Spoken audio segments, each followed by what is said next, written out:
أعوذ بالله من الشيطان الرجيم.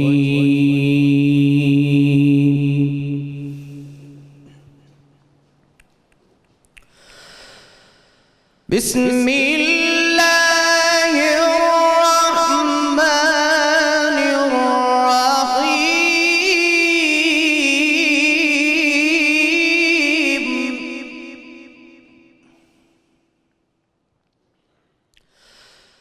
ألا إن أولياء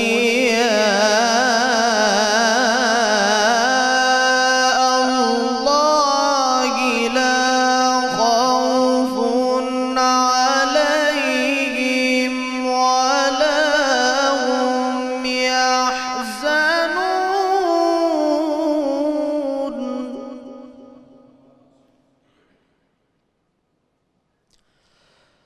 الذين آمنوا وكانوا يتقون.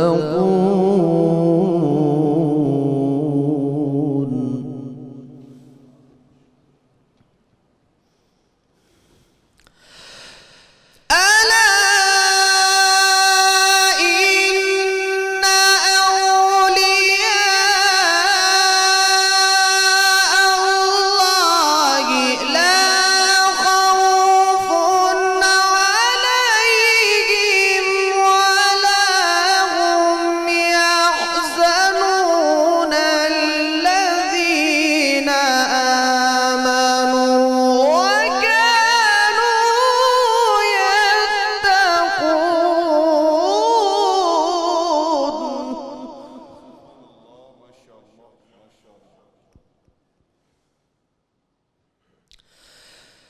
لهم البشرى في الحياة الدنيا وفي الآخرة لا تبديل لكلمات الله.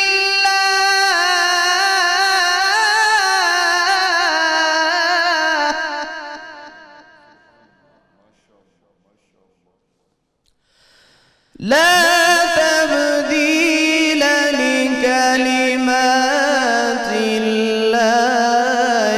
ذلك هو الفوز العظيم.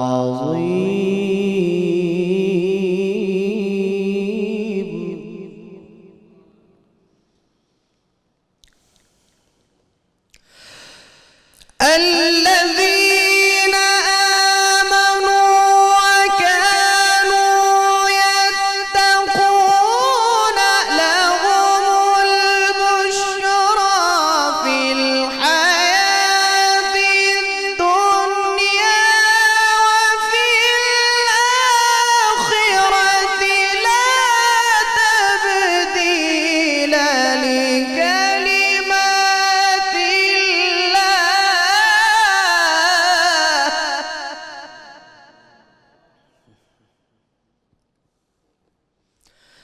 لا تبديل لكلمات الله. ذلك هو الفوز العظيم.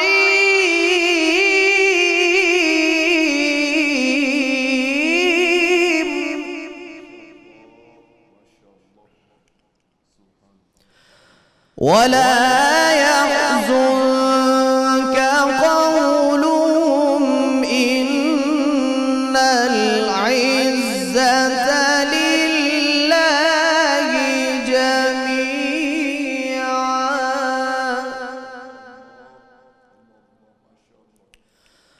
هو السميع العليم.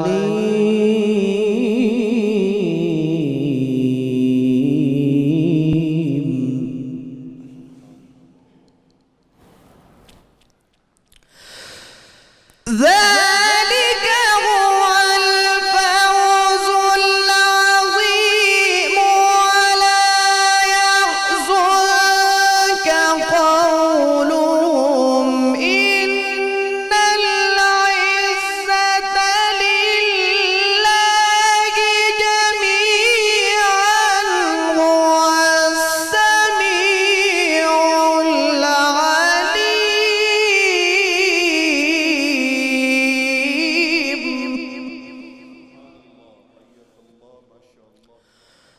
ولا يحزنك قولهم إن العزة لله جميعا هو السميع العليم.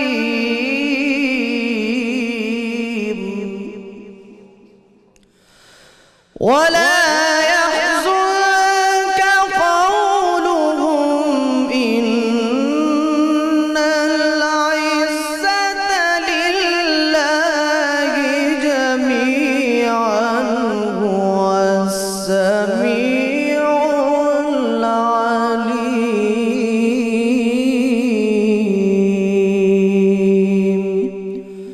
صدق الله العظيم. ماشاءاللہ ماشاءاللہ، سلامت رہیں۔ یہ تھے ملک کے ممتاز قاری جناب قاری محمد ذیشان حنیف صاحب، جو تلاوت کلام پاک سے ہمارے قلوب کو منور فرما رہے تھے۔ الحمدللہ رب العالمین والصلاة والسلام علی سید الانبیاء والمرسلین، اللہم صلی علی سیدنا و مولانا محمد وعلی آلہ واصحابہ وبارک وسلم وصلی علیہ۔ دنیا کے تمام دیکھنے والوں کو، تمام چاہنے والوں کو، تمام پیار کرنے والوں کو، اور جہاں جہاں تک اس وقت میری آواز کو سنا اور مجھے دیکھا جا رہا ہے، جنید اقبال کی جانب سے انتہائی محبت کے ساتھ السلام علیکم۔ ناظرین کرام، ایک بار پھر وہ ماہ آ گیا جس کا انتظار دنیا کے تمام مسلمانوں کو ہی نہیں ہوتا، بلکہ اس کا انتظار تو سرکار مدینہ صلی اللہ علیہ وآلہ وسلم بھی فرمایا کرتے تھے۔ وہ ماہ رحمان ہے، وہ ماہ غفران ہے، یہ ماہ رحمت ہے، یہ ماہ مغفرت ہے، یہ ماہ نجات ہے، کہ جس میں جنت کے دروازے کھول دیے جاتے ہیں اور پروانوں پر پروانے تقسیم کیے جاتے ہیں ان تمام مسلمانوں کو جو اللہ کی بارگاہ سے رجوع کرتے ہیں۔ تو ایک بار پھر اللہ کا بڑا فضل ہم پر ہوا، اور میں تو یہ کہوں ناظرین کہ مجھے تو محسوس ہی نہیں ہوا، ابھی ایسا لگتا ہے کہ چند دن پہلے کی بات تھی کہ ہم یہیں بیٹھے تھے، اسی طرح کی ٹرانسمیشن کر رہے تھے رحمت رمضان کے نام سے، اور ایک بار پھر رحمت رمضان کے نام سے یعنی رمضان کی رحمتوں کے ساتھ ہم دوبارہ آپ کی خدمت میں حاضر ہیں۔ زندگی شرط ہے، انشاءاللہ میرا آپ کا ساتھ رہے گا سحر و افطار میں انتہائی حسین سے سیگمنٹس کے ساتھ۔ اور ناظرین کرام، یہ ٹرانسمیشن جس کے اندر ہم کوشش یہ کریں گے کہ وہ کنٹینٹ آپ کو دیں جو آپ دیکھنا بھی چاہتے ہیں، جو آپ سننا بھی چاہتے ہیں۔ تو میری جانب سے 92 نیوز کی جانب سے اور میرے تمام مہمانان کی جانب سے دل کی گہرائیوں سے رمضان کی آمد کی آپ تمام مسلمانوں کو بہت بہت مبارکباد۔ اور آپ جانتے ہیں ناظرین، چونکہ اب رحمتوں کا عشرہ شروع ہو چکا ہے اور پہلی رمضان المبارک کی نسبت اس ہستی سے ناظرین جس ہستی کی بارگاہ میں دنیا کے تمام اولیاء کرام اپنے سروں کو جھکاتے ہیں، یعنی تمام عشاقان رسول صلی اللہ علیہ وآلہ وسلم کو اس پاک مطہر مقدس ہستی کی آمد کی مبارکباد جو رسول اللہ صلی اللہ علیہ وآلہ وسلم کے پیارے ہیں اور جو مولا کائنات مولا علی کرم اللہ وجہ الکریم کے راج دلارے ہیں، جو غوث اعظم ہیں، جو پیران پیر دستگیر ہیں، جو محی الدین ہیں، جو شیخ الشیوخ ہیں، جو سلطان الاولیاء ہیں، جو سردار الاولیاء ہیں، جو کتب ربانی ہیں، جو شہباز لامکانی ہیں، جو عالم ربانی ہیں، جو محبوب سبحانی ہیں، جو قندیل لامکانی ہیں، جو سلسلہ قادریہ کے بانی ہیں، جو میرا محی الدین ہیں، جو امام الاولیاء ہیں، جو السید السند ہیں، جو کتب احد ہیں، جو شیخ الاسلام ہیں، جو کتب بغداد ہیں، جو گھرانہ سادات کے روشن ترین چراغ ہیں، استقامت جن کا حوالہ بنی اور شریعت جن کی دوشالہ بنی، جن کے فضائل لازوال ہیں اور جن کے مراتب انتہائی بے مثال ہیں، جن کی حیات مبارکہ نبی کریم صلی اللہ علیہ وآلہ وسلم کی حیات طیبہ کی مکمل تصویر بنی اور جن کی ایک ایک ادائے مصطفیٰ صلی اللہ علیہ وآلہ وسلم کی تنویر بنی، جن کے اوصاف حمیدہ جداگانہ تھے جو پیروی مصطفیٰ صلی اللہ علیہ وآلہ وسلم میں یگانہ تھے، جن کی بارگاہ روحانی فیض کا استعارہ ہے، جن کی بارگاہ روحانی فیض کا استعارہ ہے جو بالیقین نبوی و علوی فیض کا ہی اشارہ ہے۔ جس طرح نبیوں میں، ناظرین کرام مجھے کہنے دیجئے کہ جس طرح نبیوں میں مقام نبوت آقا کریم صلی اللہ علیہ وآلہ وسلم کو ملا، اسی طرح ولیوں میں مقام ولایت آقا کے اس لال کو ملا کہ غوث اعظم درمیان اولیاء چوں محمد درمیان انبیاء، کہ جس طرح نبوت و رسالت کے تمام کمالات و معجزات و مراتب و مدارج سارے کے سارے اکٹھے ہو کر حضور پر نور صلی اللہ علیہ وآلہ وسلم کی ختم نبوت میں مجتمع کر دیے گئے، ایسے ہی تمام اولیاء کی ولایت کے تمام علوم و محاسن و کرامات و خرق عادات حضور غوث الاعظم دستگیر حضرت شیخ عبد القادر جیلانی رضی اللہ تعالیٰ عنہ کی ولایت خاصہ میں اللہ نے بتصدق محمد مصطفیٰ صلی اللہ علیہ وآلہ وسلم اکٹھے فرما دیے ہیں کہ جس طرح شاہ و گدا سب آقا کریم صلی اللہ علیہ وآلہ وسلم کے در کے سوالی بنے، اسی طرح آقا کے یہ لال غریبوں، مسکینوں اور یتیموں کے والی بنے۔ جس طرح آقا کریم کے معجزات دین کی حقانیت کی پہچان ہیں، اسی طرح آقا کے لال کی کرامات دین کی محافظت کا نشان ہیں۔ جو تقوی و پرہیزگاری کے آفتاب و مہتاب ماں باپ سے نوازے گئے، جن کی آمد سے پہلے جن کے گھرانے والے ان کی آمد کی خوشخبری سنائے گئے، جو قرآن پاک کے مخصوص پارے ماں کے پیٹ میں ہی یاد کرائے گئے، جن کے دودھ پینے یا نہ پینے سے رمضان کے چاند کے ہونے یا نہ ہونے کے پیمانے بنائے گئے، جن کی پیدائش کے صدقے اس سال اللہ کی عطا سے چاروں طرف نرینہ اولاد کے ہونے کے نغمے سنائے گئے، بچپن ہی میں جن کا ادب سکھانے کے لیے فرشتے ان کے مدرسے کے راستے میں اتارے گئے، جن کی ناظرین کرام جن کی مجالس کا عالم یہ، بلکہ مجالس پہ آنے سے پہلے یہ بتلاؤں کہ جن کے بچپن ہی میں دنیاوی مشاغل سے دور کر کے جن کو صرف اللہ کے کاموں میں ہی بس وہ لگائے گئے، جن کی نگاہ کرم سے ڈاکو گناہوں کے راستے سے بچا کر توبہ کے راستے پر چلائے گئے، جن کی ایک نگاہ کرم سے لاکھوں گناہگار گناہوں کی دہلیز چھوڑ کر ولایت کے مقام پر بٹھائے گئے، جن کی مجالس میں کئی عیسائی اور یہودی ایمان کی شمع سے جلائے گئے، جن کی مجالس میں صرف انسان ہی نہیں بلکہ اس سے کہیں زیادہ جنات اور رجال الغیب تعلیم دلائے گئے، جن کے سچے اور سچے واعظ کی مجالس میں خوف خدا کی وجہ سے کئی جنازے اٹھائے گئے، جن کی مجالس میں بیک وقت 70 ہزار افراد اور لا تعداد جنات علم کی اور روحانیت کی خیرات وصول کرتے ہوئے پائے گئے، جن کا علمی مقام اتنا روشن اور بلند کہ آپ رضی اللہ تعالیٰ عنہ خود فرماتے ہیں کہ درست العلم حتی صرت قطباً ونلت السعادة من مولا الموالی، یعنی اللہ تبارک و تعالیٰ نے ان کو وہ مقام دیا کہ آپ فرماتے ہیں کہ میں علم پڑھتے پڑھتے قطب ہو گیا اور میں نے اللہ تبارک و تعالیٰ کی مدد سے سعادت کو پا لیا۔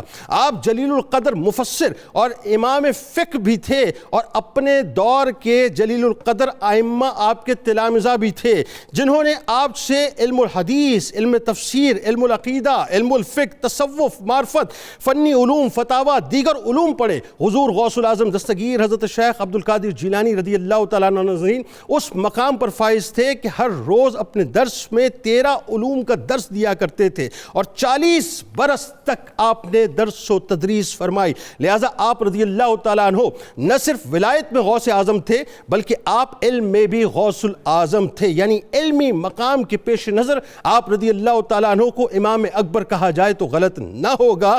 بس آخری بات عرض کر رہا ہوں ناظرین کہ 25 سال ظاہری علوم حاصل کرنے میں گزارے، انتہائی تکالیف اٹھائیں، وہ تکالیف کہ غوث الاعظم فرماتے ہیں کہ اگر وہ کوئی سن لے تو اس کو تسلیم نہ کرے، یعنی کسی پہاڑ پہ بھی اگر وہ تکلیفیں نازل ہوتی ہیں تو وہ ریزہ ہو جاتا۔ عالم یہ تھا ناظرین کہ آپ نے جب درس دینا شروع کیا تو 40 برس تک آپ نے لوگوں کو درس دیا اور ہزاروں لوگ جو کہ اس وقت ایمان سے باہر تھے، دائرہ ایمان سے باہر تھے، آپ کے درس کی وجہ سے دائرہ ایمان میں داخل ہو گئے۔ آج انہی کی بارگاہ میں انشاءاللہ ہدیہ عقیدت پیش کریں گے اور ہمارے ساتھ ناظرین جو شخصیات موجود ہیں، ظاہر ہے اب یہ سلسلہ چل پڑا ہے، ہماری وہ شخصیات جن کو آپ سننا چاہتے ہیں، جن کو آپ دیکھنا چاہتے ہیں، جن کی باتیں آپ نہ صرف سننا چاہتے ہیں بلکہ ان کی باتوں پر عمل کرنا چاہتے ہیں، وہ انشاءاللہ اس ٹرانسمیشن کا مستقل حصہ رہیں گی۔ میری پہلی شخصیت آپ کے ہمارے ہم سب کے بزرگ ہیں، انتہائی قابل احترام ممتاز عالم دین محترم جناب پروفیسر محمد سعید احمد خان صاحب تشریف فرما ہیں۔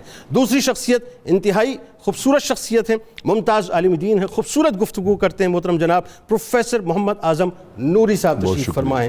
تیسری شخصیت ہمارے بزرگ ہیں، ممتاز اسکالر ہیں، بہت ہی کمال گفتگو کرتے ہیں، جناب ڈاکٹر شبیر احمد جامی صاحب ہمارے ساتھ موجود ہیں۔ اور میرے دائیں ہاتھ پہ میرے پیارے سے بھائی ہیں، ممتاز قوال ہیں، خوبصورت پڑھتے ہیں ماشاءاللہ، آپ کے ہمارے ہم سب کے بہت پسندیدہ ہیں۔ پاکستان میں ہوتے ہیں تو پاکستان کا حوالہ، پاکستان سے باہر ہوتے ہیں تو بھی پاکستان کا حوالہ ہوتے ہیں۔ شیر میاں آزاد خان صاحب ہمارے ساتھ موجود ہیں، آپ کو بھی خوش آمدید، آپ تمام احباب کو بھی خوش آمدید، السلام علیکم اور رمضان المبارک کی بہت بہت مبارکباد۔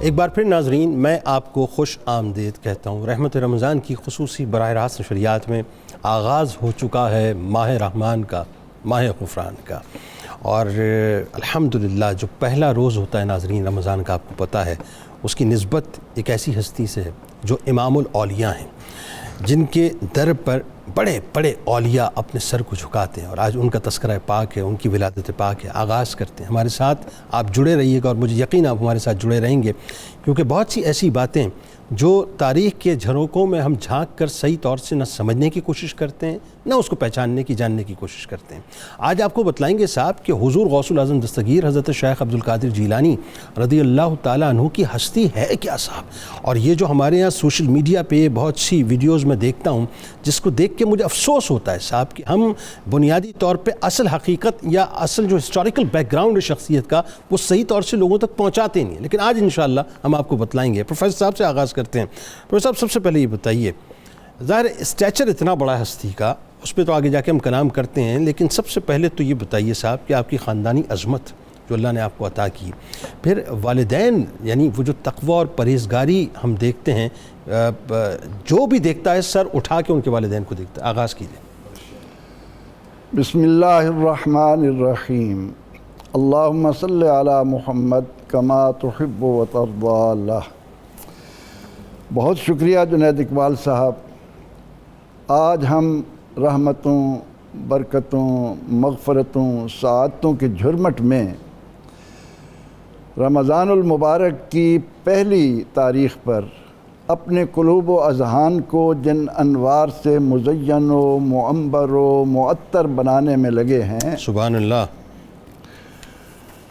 اس میں بنیادی طور پر یہ امر سامنے آتا ہے کہ اللہ رب العزت نے حکم دیا کہ یا ایھا الذین آمنوا کتب علیکم الصیام کما کتب علی الذین من قبلکم لعلکم تتقون۔ ایمان والو، پہلے لوگوں کی طرح ہم نے تم پر روزے فرض کیے، کیوں کیے؟ تاکہ تم تقوی اختیار کرو۔ اللہ، اب ایمان اور تقوی انسان کو کن منازل سے آشنا کرتا ہے، کہاں سے کہاں لے جاتا ہے، اس کی ایک زندہ تابندہ مثال ہم سیدنا حضور شیخ سید عبد القادر جیلانی رضی اللہ عنہ کی صورت میں یاد کرنے کی کوشش کر رہے ہیں۔ یہ ایمان اور تقوی کا اصل عروج ہے کہ جو لوگ اپنی زندگیوں میں ایمان کے ساتھ تقوی کو معیار بنا لیں زندگی کا، وہ کس مقام پر پہنچتے ہیں۔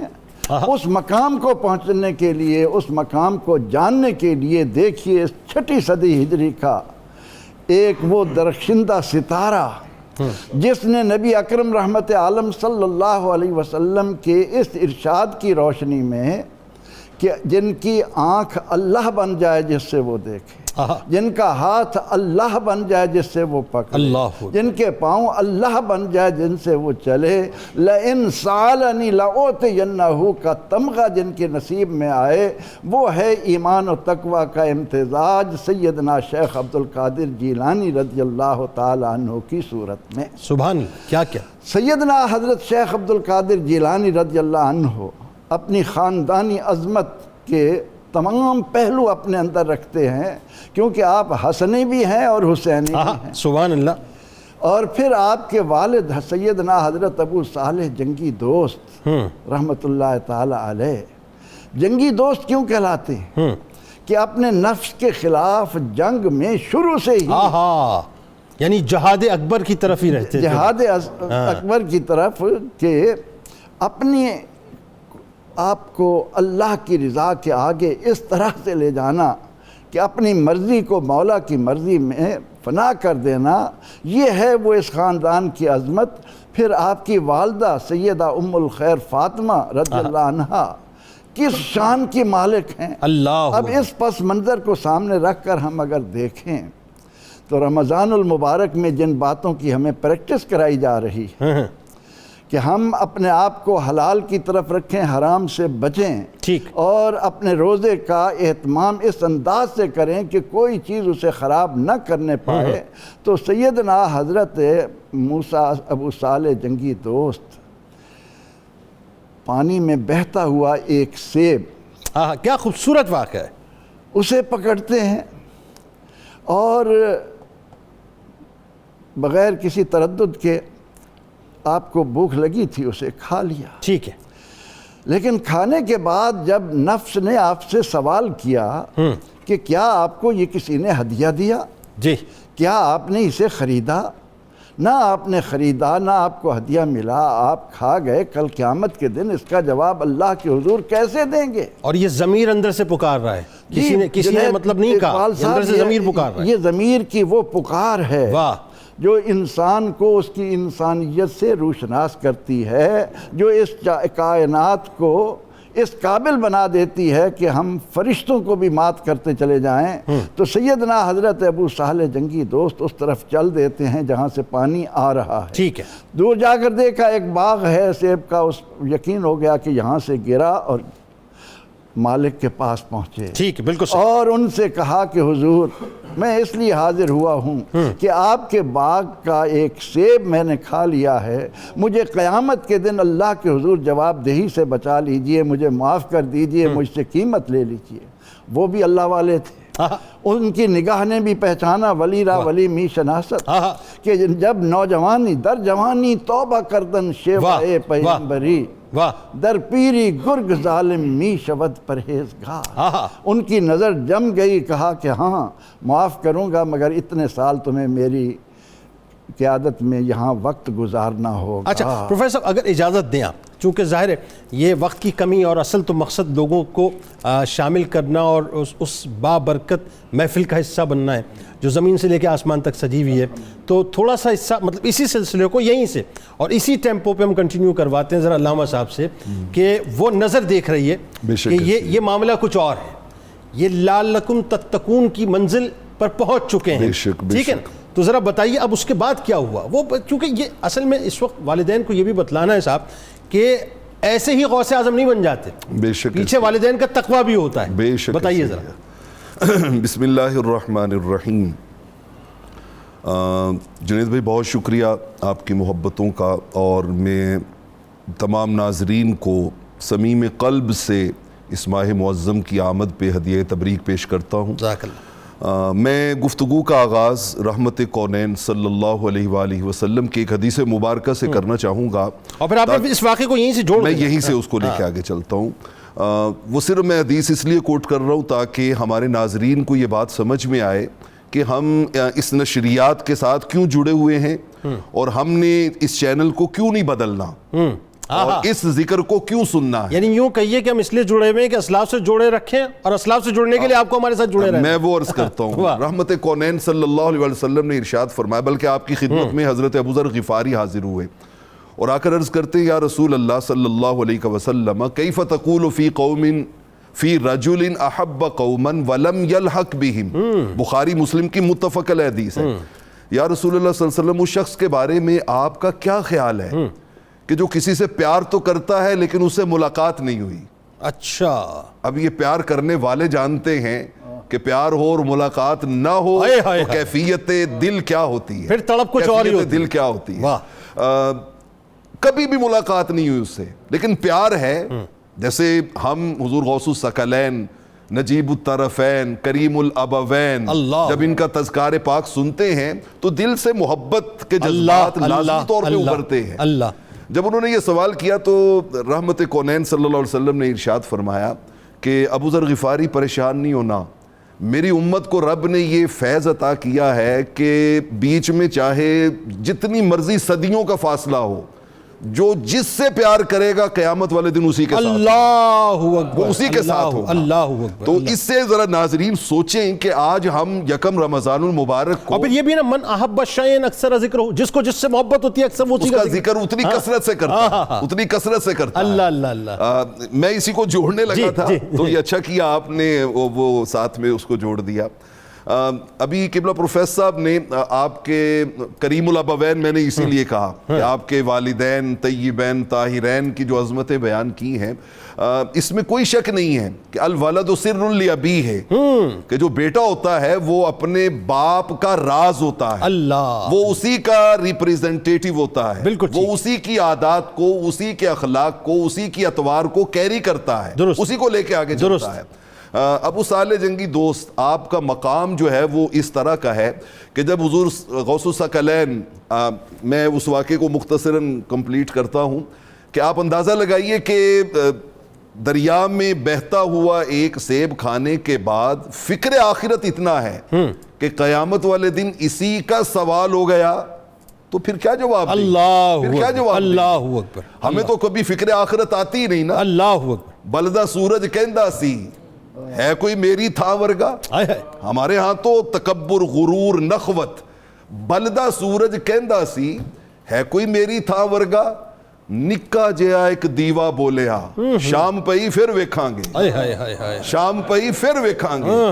یہ ہر غرور اور تکبر کے دیے نے بجھ جانا ہے، اس نے چاہے جتنا بڑا اس کو آپ سورج بنا لیں، جن کو فکر آخرت ہوتا ہے وہ تو قدم قدم پھونک کے رکھتے ہیں اور وہ لعلکم تتقون کے دائرے میں زندگی گزارتے ہیں۔ واہ واہ واہ۔ اچھا، آپ نے ایک طویل عرصہ حضرت عبداللہ صومعی رضی اللہ تعالی عنہ، جن کا وہ باغ تھا، ان کی وہاں پہ خدمت کی ہے، ان کی شرائط کو پورا کیا ہے، اور پھر وہ سیب بخشوانے کے بعد انہی کی نور نظر، لخت جگر، امت الجبار، ام الخیر سیدہ فاطمہ سلام اللہ علیہ، ان کے ساتھ ان کی شادی ہوتی ہے۔ اب یہ قران السعدین ہے، یعنی والد گرامی جو ہے وہ حسنی سید ہے، اور والدہ ماجدہ جو ہیں وہ حسینی سید ہے۔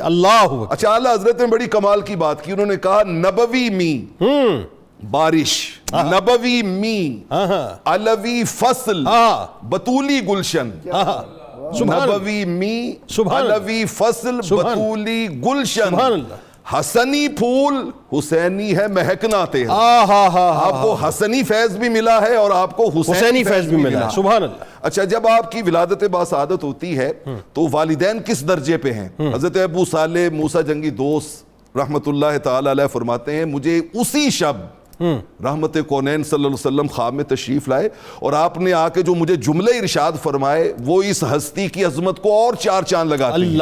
ان کا یا ابا صالح آتاک اللہ ابنن، ابو صالح آج کی شب جو اللہ نے تجھے بیٹا عطا کیا ہے نا، یہ عام بیٹا نہیں ہے، ہوا ولی، میرا دوست ہے، و محبوبی، میرا محبوب ہے، اور صرف میرا محبوب نہیں ہے، وہ محبوب اللہ، یہ اللہ کا بھی دوست ہے۔ فَسَيَكُونَ لَهُ شَانٌ، ان قریب زمانے میں اس کی شانیں اتنی پھیلیں گی اور اس کی عظمتیں اتنی دور دور تک جائیں گی کہ ولیوں میں اس کا وہی مقام ہوگا جو نبیوں میں میرا مقام. یعنی محمد کا رسولوں میں ہے جیسا مرتبہ اعلیٰ, سبحان اللہ, محمد کا صلی اللہ علیہ وآلہ وسلم, محمد کا رسولوں میں ہے جیسے مرتبہ اعلیٰ ہے. افضل اولیاء میں یوں ہی رتبہ غوث اعظم کا, عطا کی ہے بلندی حق نے اہل اللہ کے جھنڈے کو, مگر سب سے کیا اونچا پریرا غوث اعظم. سبحان اللہ, سبحان اللہ. سورج اگلوں کے چمکتے تھے, واہ, چمک کر ڈوبے. سورج اگلوں کے چمکتے تھے, چمک کر ڈوبے. افق نور پہ ہے مہر ہمیشہ تیرا.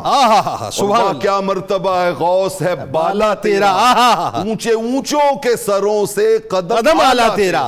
ان کے سر نیچے ہیں اور آپ کے قدمین ان سے اللہ, آپ کے قدمین ان سے اللہ اکبر. تو اللہ رب العالمین نے حضور غوث الثقلین کو بے شمار عظمت اور رفعت عطا کی. دیکھیے نا, وہ فطرت خود بخود کرتی ہے لالے کی ہنا بندی. درست درست. یعنی چونکہ بائی برتھ آپ اللہ کے دوست تھے, محبوب تھے, ولی تھے, سو کہتے آپ بچپن میں میرے کانوں میں اکثر یہ صدا پڑتی, الیہ یا مبارک, الیہ ما مبارک, الیہ یا مبارک. او برکتوں والے کدھر جا رہا ہے, ادھر آ. برکتوں والے کدھر جا رہا ہے, ادھر آ.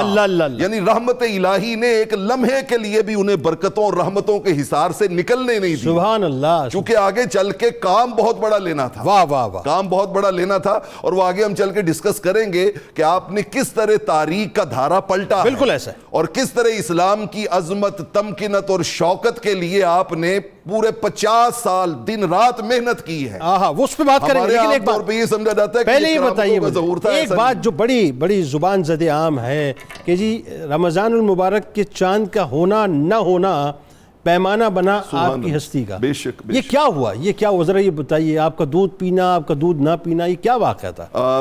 وہ ایسے ہے اپنا جنید بھائی کہ آپ کا جو خاندان ہے, چونکہ سادات کے گھرانے سے آپ کا تعلق تھا, تو پورے علاقے میں جیلان میں آپ کے خاندان کو اشراف کے نام سے جانا جاتا. جی, اشراف یعنی عزتوں والے, عظمتوں والے, رفعتوں والے. سبحان اللہ.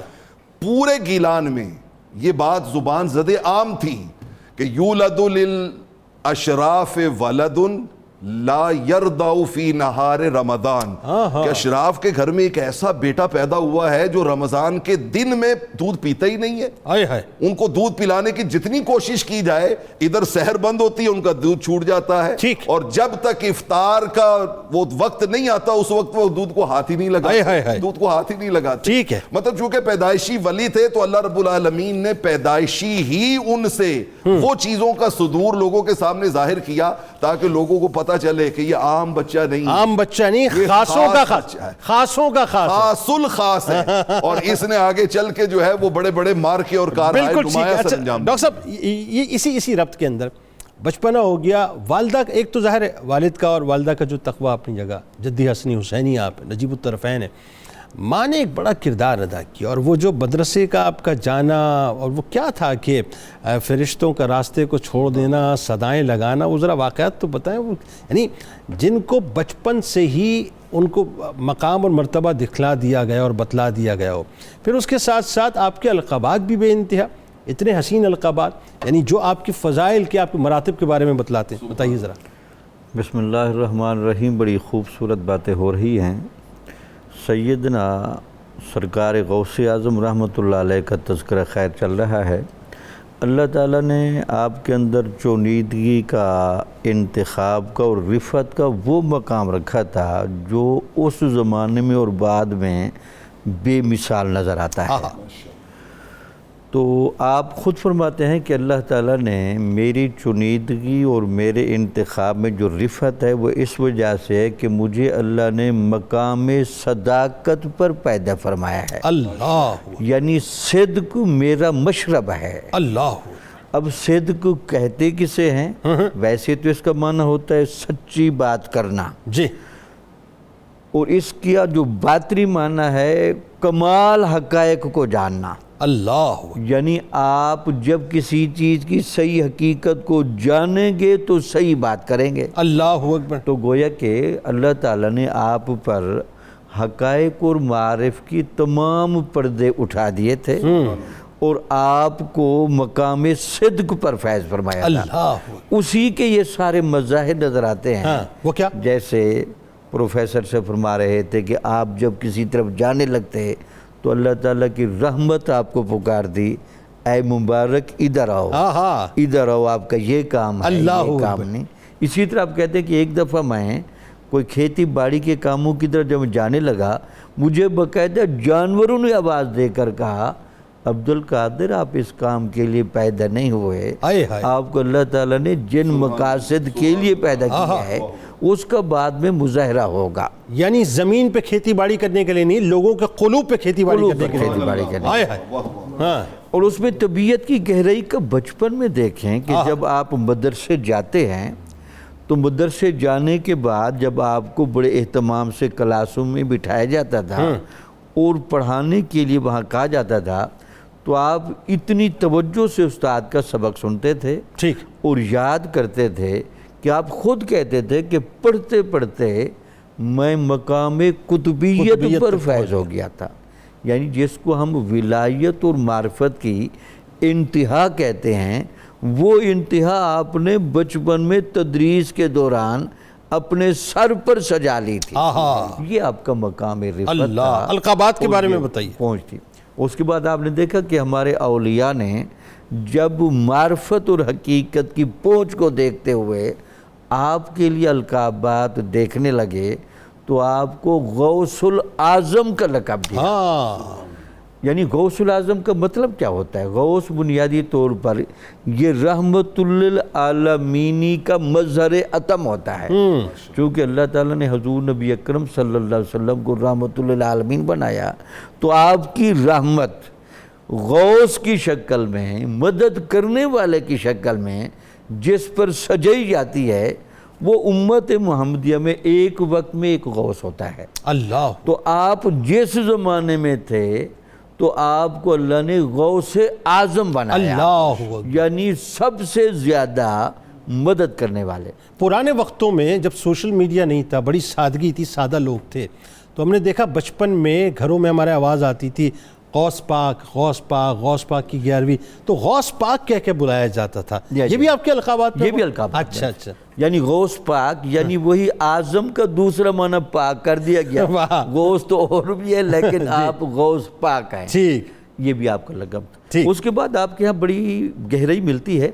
آپ کہتے ہیں کہ میں جب 18 سال کا تھا تو میرا دل کہنے لگا کہ میں اب پڑھنے کے لیے بغداد کی طرف جاؤں، تو کچھ روایت میں کم عمر بھی ہے، تو آپ کی والدہ نے آپ کو بلایا اور ان کے پاس جتنی بھی رقم تھی اس کو 2 حصوں میں بانٹ کر، اور ان کے جو 40 دینار کی رقم بنتی تھی وہ ان کی سی کر کپڑوں میں، اور ان کو کہا کہ آپ چلے جاؤ۔ اور یہ بات ہمیشہ بیٹے یاد رکھنا، آپ چونکہ صداقت کے مقام پر ہیں اور مجھے اس کی اطلاع تھی، تو زندگی میں کبھی آپ نے جھوٹ نہیں بولنا، خواہ جتنے بھی ہنگامی حالات آ جائیں۔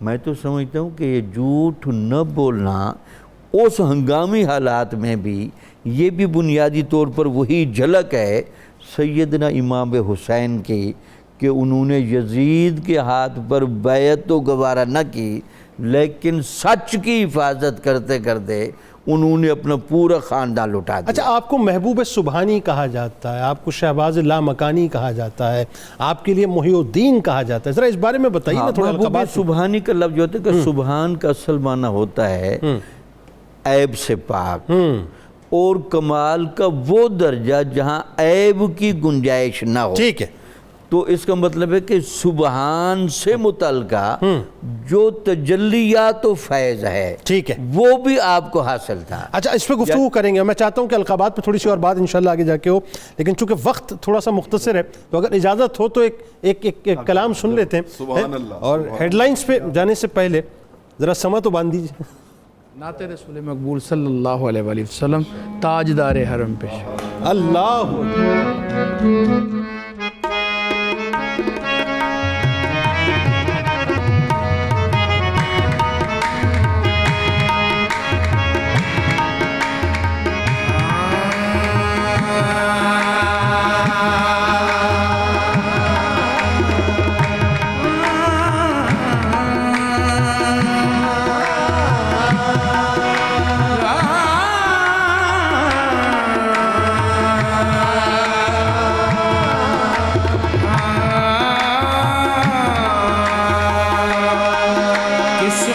میں میری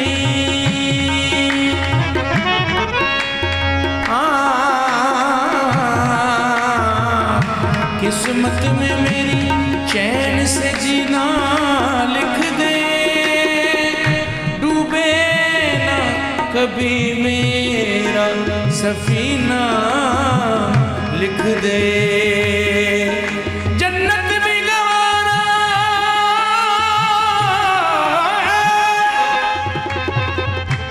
جنت بھی گوارا ہے مگر میرے لیے اے کاتب تقدیر مدینہ لکھ دے،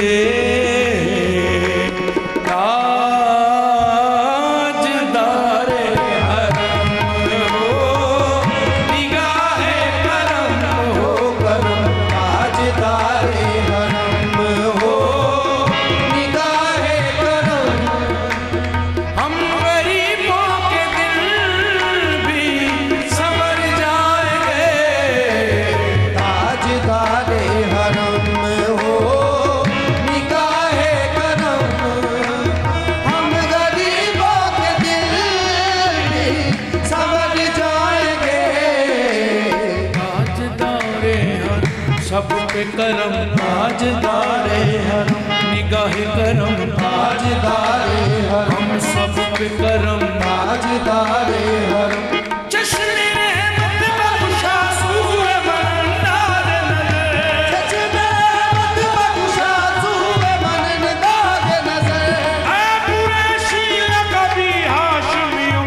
مطلبی، تاجدار حرم نگاہ کرم، تاجدار حرم نگاہ کرم، تاجدار حرم، اے تاجدار مدعا جلوہ ذرا دکھانا، اجڑے ہوئے چمن میں بن کر بہار آنا، کہنا سبا جو گزرے دربار مصطفیٰ سے، ہم کھوٹے ہیں یا محمد کھوٹوں سے بھی نبھانا، تاجدار حرم نگاہ کرم، تاجدار حرم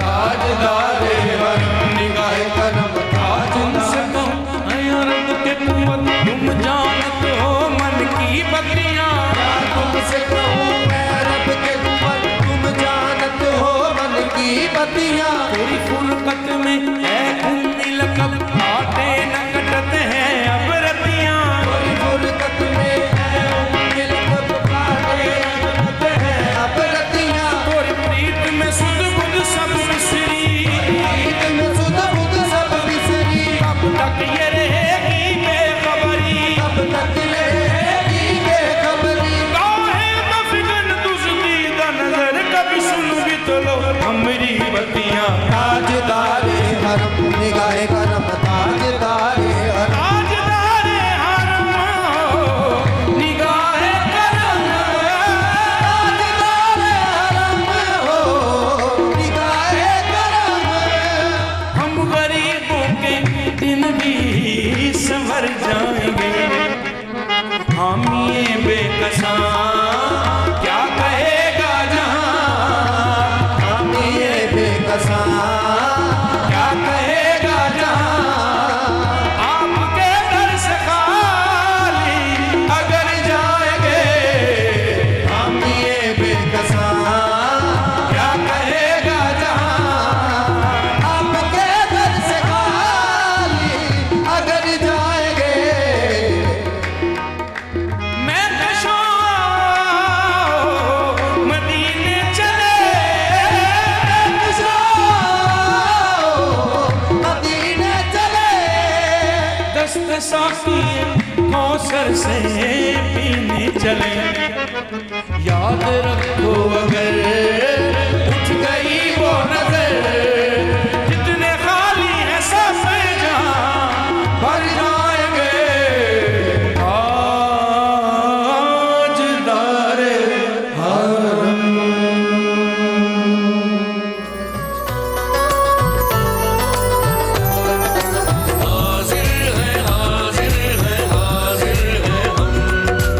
رحمت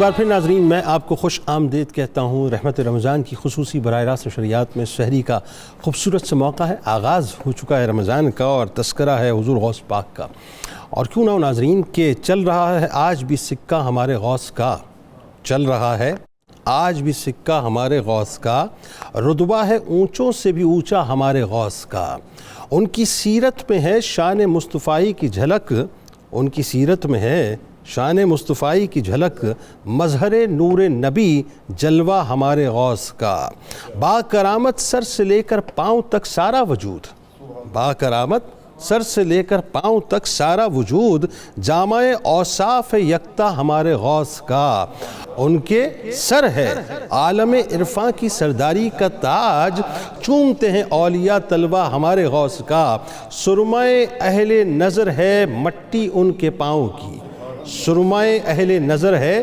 مٹی ان کے پاؤں کی، جاں فضا ہر ایک نقش پا ہمارے غوث کا، جاں فضا ہر ایک نقش پا ہمارے غوث کا، ہر قدم پر ہے کمالوں کی نئی ایک کہکشاں، مخزن انوار ہے رستہ ہمارے غوث کا، ان کی ہستی وقت کے آفاق پر مثل ہلال، ان کی ہستی وقت کے آفاق پر مثل ہلال، ہے اجالا ہر گھڑی تازہ ہمارے غوث کا، دیکھتے ہیں چشم حیرت سے اسے شمس و قمر، دیکھتے ہیں چشم حیرت سے اسے شمس و قمر، اس قدر پر نور ہے روضہ ہمارے غوث کا، اس قدر پر نور ہے روضہ ہمارے غوث کا، ہر نشان زندگی ہے لازوال و بے مثال، ہر نشان زندگی ہے لازوال و بے مثال، آج بھی کردار ہے زندہ ہمارے غوث کا، فکر و فن علم و ہنر میں بحر ناپیدا کنار، ہے نصاب ارتقاء اسوہ ہمارے غوث کا۔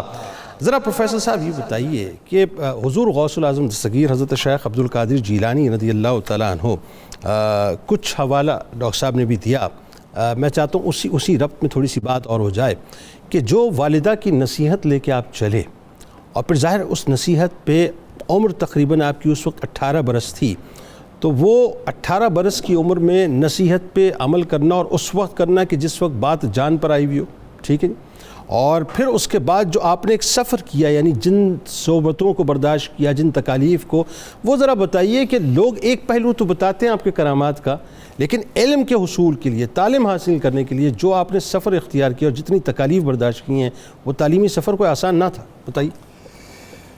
بلا شبہ یہ عظیم سفر اور اس نصیحت کے ساتھ جو ایک عظیم ایسی ماں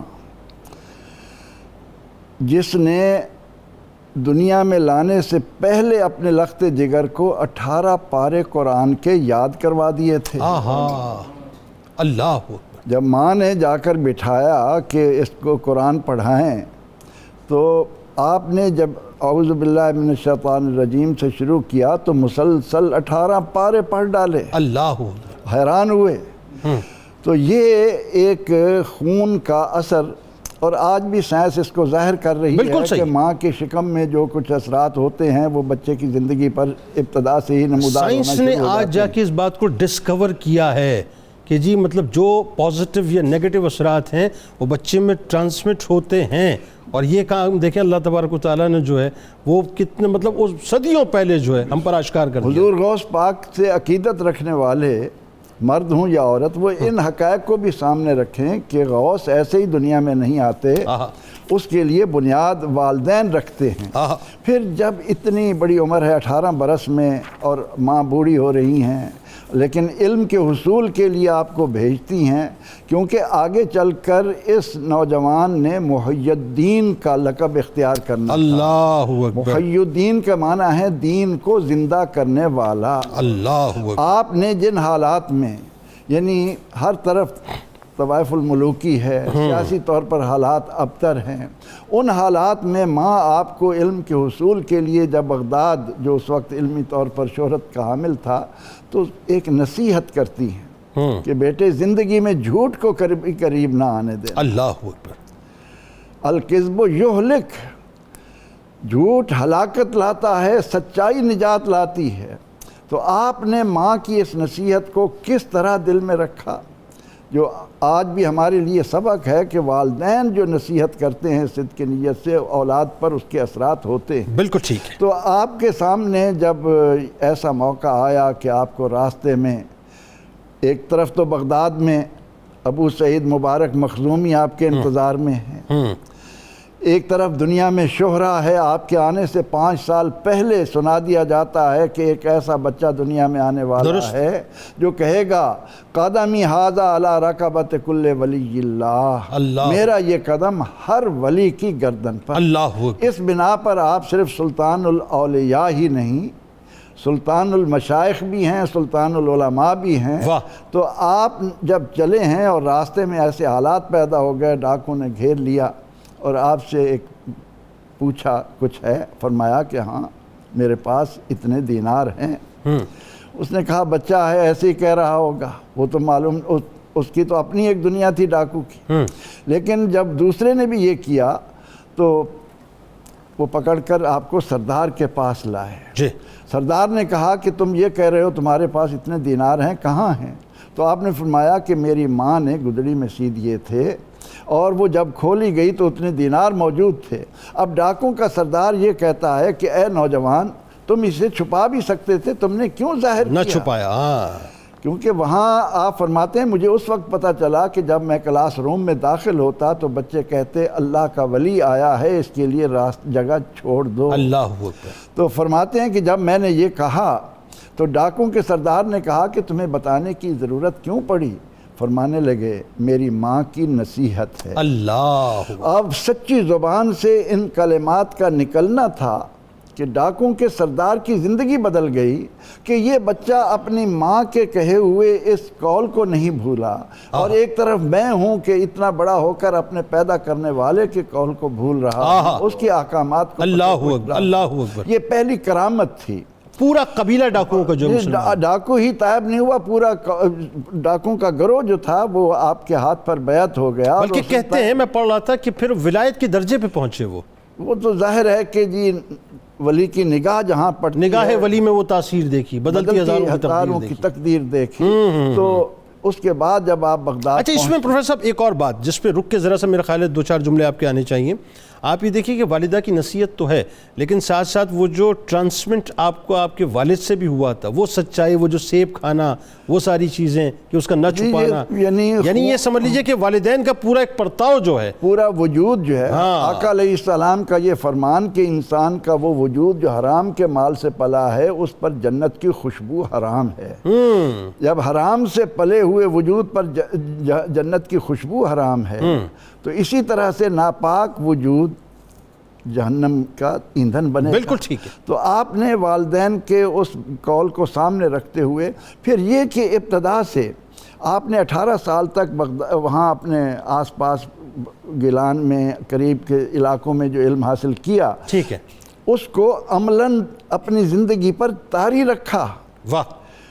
سب سے مشکل یہ ہے کہ آج ہم پڑھتے کچھ ہیں، کرتے کچھ ہیں۔ درست۔ علم و عمل کا یہ تضاد جو ہے وہ انسان کو کہاں سے کہاں تباہی پر لے جاتا ہے۔ اچھا، پھر 18 برس کی عمر میں جب آپ بغداد پہنچے ہیں، اب یہ 7 برس کا ایک پیریڈ ہے جو آپ نے علم کی تحصیل کے لیے، امام غزالی علیہ رحمہ بھی وہاں موجود تھے، ٹھیک ہے؟ آپ کے زمانے میں بڑے بڑے مشائخ ہیں، بڑے بڑے، ذرا وہ بتائیے وہ جو تکالیف پھر آپ نے برداشت کی ہیں وہ کیا تھیں؟ آپ نے بغداد پہنچ کر، اصل میں یہ حسنی حسینی خاندان ہے، اور اس خاندان کا ایک شرف یہ ہے کہ یہ دوسروں کی تکلیف کو اپنی راحت پر آرام ترجیح نہیں جانے دیتے۔ جب بھی کسی کو تکلیف دیتے ہیں اس کو دور کرنے کے لیے آپ کے پاس جو کوئی سرمایہ تھا، یہ نہیں کہ آپ اس کو بچا کر رکھ لیں اور تھوڑا تھوڑا خرچ کرتے رہیں گے، بلکہ آپ نے حصول علم کے لیے اس کو صدقہ و خیرات بھی کیا، اور وہاں رہ کر ان مشکل حالات میں فرماتے ہیں کئی روز تک کھانے کو کچھ نہیں ملتا، کچھ نہیں تھا، انتہائی محنت۔ اور پھر اس کے بعد جو 25 سال آپ نے عراق کے صحراؤں میں جس انداز میں گزارے اور اپنے نفس کو ریاضت میں ڈال کر اس کو مصفہ کیا، اپنے آپ کو اس بلندیوں پر پہنچایا کہ آپ کی نظر اللہ تعالیٰ نے اس انداز میں بدلی، تو یہ تمام تر ایک تو حضرت ابو احمد مبارک مخزومی جو آپ کے استاد ہیں جی، ان کا اور دیگر علماء اور مشائخ کی صحبت میں رہ کر آپ نے علمی طور پر اپنے آپ کو مضبوط کیا، اور عبادت و ریاضت کا یہ عالم تھا کہ آپ نے اوقات مقرر کر رکھے تھے کہ کتنی دیر تک پڑھنا ہے، کتنی دیر تک مطالعہ کرنا ہے، رات کو کتنی دیر تک اللہ کے حضور، اور 25 سال ریاضت کے دوران آپ نے اپنے کھانے پینے کی تمام تر توجہات کو ایک طرف رکھا اور اللہ کی رضا کی خاطر علم کے حصول میں اور اپنی ذات کو یعنی تعمیر کرنے میں لگے رہے۔ ٹھیک، یعنی 25 برس آپ نے تحصیل علم کے بعد 25 برس پھر آپ نے ایک مجاہدات اور مشاہدات اور ایک روحانیت کا سفر کیا، اور 51 برس کی عمر میں جا کے آپ مسند ارشاد پہ آپ تشریف فرما ہوئے۔ اس میں آپ ذرا یہ بتائیے علامہ صاحب، جو خاص طور پہ بات ہے، اور وہ میرا خیال ہے اس وقت جو ہمارے نوجوان طبقہ سن رہا ہے ان کے لیے بہت ضروری ہوگی، کیونکہ حضرت شیخ عبد القادر جیلانی رضی اللہ تعالیٰ عنہ کا جو مقام اور مرتبہ، ان کا جو اسٹریچر ہے خاص طور پہ علمی حوالے سے، اور یعنی اگر آپ امتزاج کی بات کریں تو علم ظاہر اور علم باطن میں اللہ تعالیٰ نے جو آپ کو نقطہ کمال عطا کیا ہے، میں سمجھتا ہوں کہ یہ بھی واضح ہونا چاہیے، اور پھر ساتھ ساتھ جو اساتذہ اس دور میں تھے ان سے کس طرح سے آپ نے استفادہ کیا اور پھر اس کو کس طرح سے ٹرانسمٹ کیا، اس پہ آگے جا کے بات کرتے ہیں، بتائیے ذرا۔ جنید بھائی، ہم جس ہستی کو ٹریبیوٹ پیش کر رہے ہیں وہ اتنی بڑی ہستی ہے کہ یہ تو ایک پروگرام ہے، اگر ہم پورا مہینہ بھی ان کے اوصاف اور ان کے کمال اور ان کے اخلاق کو بیان کرتے رہیں تو ہم اس کا بالکل تھوڑا سا بھی احاطہ نہیں کر سکتے۔ وہ بہت بڑی شخصیت، وہ بہت بڑی شخصیت ہے۔ آپ کہا کرتے تھے افلت شموس الاولین وشمسنا ابداً علی افق الاولا لا تغربو، ان کا پہلوں کے سورج غروب ہو جاتے تھے، میرا سورج رب نے ایسا چڑھایا ہے قیامت تک چمکتا رہے، قیامت تک چمکتا رہے۔ اور اس کے پیچھے کیا چیز ہے؟ یہ محض شعر نہیں ہے، بلکہ اس کے پیچھے سورہ بقرہ کی آیت ہے، فَاذْكُرُونِي أَذْكُرْكُمْ، تم مجھے یاد کرو پھر میں تمہارے چرچے کروں گا۔ آپ نے کبھی حصول علم میں اللہ کو یاد رکھا، کبھی آپ نے مخلوق خدا کی بھلائی کے لیے اللہ کو یاد رکھا، کبھی آپ نے اپنی اصلاح نفس کے لیے 25 سال محنت کی ہے۔ اچھا، یہ جو آپ نے 25 سال کا ذکر کیا ہے، اس کو ذرا میں نوجوان نسل کو متوجہ کرنا چاہوں گا کہ حصول علم کا پیریڈ تھوڑا ہے، حصول تربیت کا پیریڈ زیادہ ہے۔ یہ دیکھیں، مطلب وہ زیادہ ہے۔ اس کا مطلب کیا ہے کہ ہمارے معاشرے میں جو بے راہ روی ہے اور جو ہمارے معاشرے کے اندر نوجوان نسل جو ہے وہ فرسٹریشن کا شکار ہے، درست، اس کی بنیادی وجہ یہ ہے کہ علم ہے، تربیت کوئی نہیں، تربیت نہیں ہے، بالکل تعلیم ہے، تربیت کوئی نہیں، بالکل ٹھیک ہے، جبکہ ہمارے اسلاف بلکہ اب تو تعلیم بھی جو ہے وہ بازاری سی ہے، وہ بھی مطلب برائے نام ہے، وہ بھی برائے نام ہے، اور سطحی سی تعلیم بالکل ٹھیک ہے، اس کی ڈیپتھ جو ہے وہ ختم ہو گئی، بالکل ٹھیک۔ اچھا، میں اب اس سوال کی طرف آنا چاہوں گا کہ آپ کس طرح آپ نے جو یہ سب کچھ حاصل کیا پھر اس کو ڈیلیور کیسے کیا، یعنی اس میں اساتذہ کا بھی بتائیے، علم ظاہر علم باطن کے حوالے سے۔ بالکل ایسے ہی ہے، آپ کے اساتذہ میں سر نے جیسے نام لیا کہ اپنا شیخ مخزومی ابو سعید مبارک مخزومی رحمۃ اللہ تعالی علیہ، پھر اسی طرح شیخ ابو غالب، ان سے آپ نے علم الحدیث سیکھا، پھر اسی طرح آپ نے شیخ حماد، ان سے آپ نے جو علم تصوف ہے وہ ان سے سیکھا، بلکہ وہ ابو سعید مبارک مخزومی جو ہیں ایک دن وہ آپ کو لے کے بیٹھ گئے، اور جب دیکھا نا کہ اب مرحلے طے کرتے کرتے کرتے کرتے یہ اس منزل پہ آ گئے ہیں، تو کہتے ہیں میرے شیخ نے کہا کہ عبد القادر آج کھانا تم نے خود نہیں کھانا، میں کھلاتا ہوں۔ اچھا، میں کھلاتا ہوں۔ اچھا، یہ بھی فیض منتقل کرنے کا ایک طریقہ ہوتا ہے۔ واہ، آپ فرماتے حضور غوث الثقلین کہ میرے شیخ مکرم لقمے توڑتے جاتے اور میرے منہ میں ڈالتے جاتے، لقمے توڑتے جاتے میرے منہ میں ڈالے جاتے، کہتے ہیں اتنا میرے اندر اجالا اتنے سال علم حاصل کرنے کی محنت سے منتقل نہیں ہوا جتنے وہ چند لقمے کھانے سے منتقل۔ اللہ اکبر، اللہ تو یہ اس طرح مطلب ان تربیت کے مراحل سے گزرنے کے بعد اب آپ نے وہ جو علم کا نور، آپ نے وہ شعر پڑھا نا، درست العلم حتی صرت قطباً، میں نوجوان نسل کو بتانا چاہوں گا کہ ہمارے ہاں شریعت ہو، طریقت ہو، حقیقت ہو، اسلام ہو، قرآن ہو، دنیاوی زندگی ہو، اخروی زندگی، جس اینگل سے بھی آپ، each and every aspect of life ہمارے ہاں بیس کرتا ہے علم کے اوپر۔ بالکل صحیح۔ پہلی وحی یہ نہیں آئی تھی کہ ایمان لاؤ. ٹھیک. پہلی وہی آئی تھی اقرا. پڑھو. اقرا پڑھو. پڑھو گے تو تمہیں خود پتا چل جائے گا کہ کفر اندھیرا ہے, ایمان روشنی ہے. واہ, علم جو ہے وہ روشنی خود بخود عطا کرتا ہے. کیا اچھی بات. اچھا, جب آپ نے یہ علم کے سارے سمندر جو ہیں وہ پی لی ہیں, اور آپ دیکھیں کہ 40 سال آپ نے مسند ارشاد پہ بیٹھ کے 13 جو لوگ ریاضت کرنے والے ہیں نا, ان کو اندازہ ہے کہ جب گھنٹے بڑھتے ہیں تو پھر ریاضت میں کیا کچھ ہوتا ہے. بالکل ایسا ہے. آپ نے 13 سبجیکٹ ایک ہی وقت میں, یعنی 24 گھنٹوں میں فجر سے لے کے رات گئے تک آپ کلاس بدلتی رہتی تھی, اس کے ٹاپکس بدلتے رہتے تھے. کبھی قرات پڑھا رہے ہیں, کبھی فقہ پڑھا رہے ہیں, کبھی قرآن مجید کے اصول تفسیر پڑھا رہے ہیں, کبھی اسلامک جیورسپروڈنس پڑھا رہے ہیں, کبھی آپ کو, مطلب آپ نے 13 علوم 40 سال تواتر کے ساتھ اپنے تلامذہ کو پڑھائے ہیں. اور آپ جو سب دیکھیے کہ سال کے بعد جب اس مدرسے کا کنووکیشن ہوتا تھا, اس میں 2 4 10 20 100 500 3,000 علماء, 3,000 گریجویٹ نکلتے تھے. 3,000 گریجویٹ. گریجویٹ کس لیول کے ہوتے تھے؟ ابن قدامہ کے لیول کے. مطلب آپ ان کو ماسٹرز کہیں, آپ ان کو ماسٹرز کہیں. ابن قدامہ کے لیول کے. مطلب آپ ابن قدامہ پہ آگے جا کے بات کرنی ہے میں نے آپ سے. مجھے صرف ایک جملہ کہہ لینے دیجئے. ابن قدامہ کا لیول کیا ہے کہ صلاح الدین ایوبی رحمت اللہ تعالی علیہ نے جس فوج کے ساتھ بیت المقدس کو فتح کیا ہے, اس فوج کے چیف ایڈوائزر حضرت ابن قدامہ رضی اللہ تعالی. بالکل ایسا ہے, بالکل ایسا. مطلب آپ کو اللہ, اور 1 برس ملا ابن قدامہ رحمت اللہ علیہ کو, صرف 1 برس ملا, اور یہ عالم تھا کہ وہ چیف آفیسر بنے ہوئے تھے غازی صلاح الدین رحمت اللہ علیہ کے لشکر کے. بالکل ایسے ہی. اگر زیادہ عرصہ ملتا تو عالم کیا ہوتا. بلکہ میں چھوٹی سی بات اس کے ساتھ ہی جوڑ لوں گا, وگرنہ وہ میرے دل میں خلش رہ جائے گی. بتائیے بتائیے. حدیث پاک میں آتا ہے اتقوا فراست المومن فإنه ينظر بنور اللہ. فَإِنَّهُ يَنْظُرُ بِنُورِ اللَّهِ. ڈاکٹر جامی صاحب بیٹھے ہوئے ہیں, زیر زبر بھی اوپر ہو تو مجھے ڈر لگتا ہے.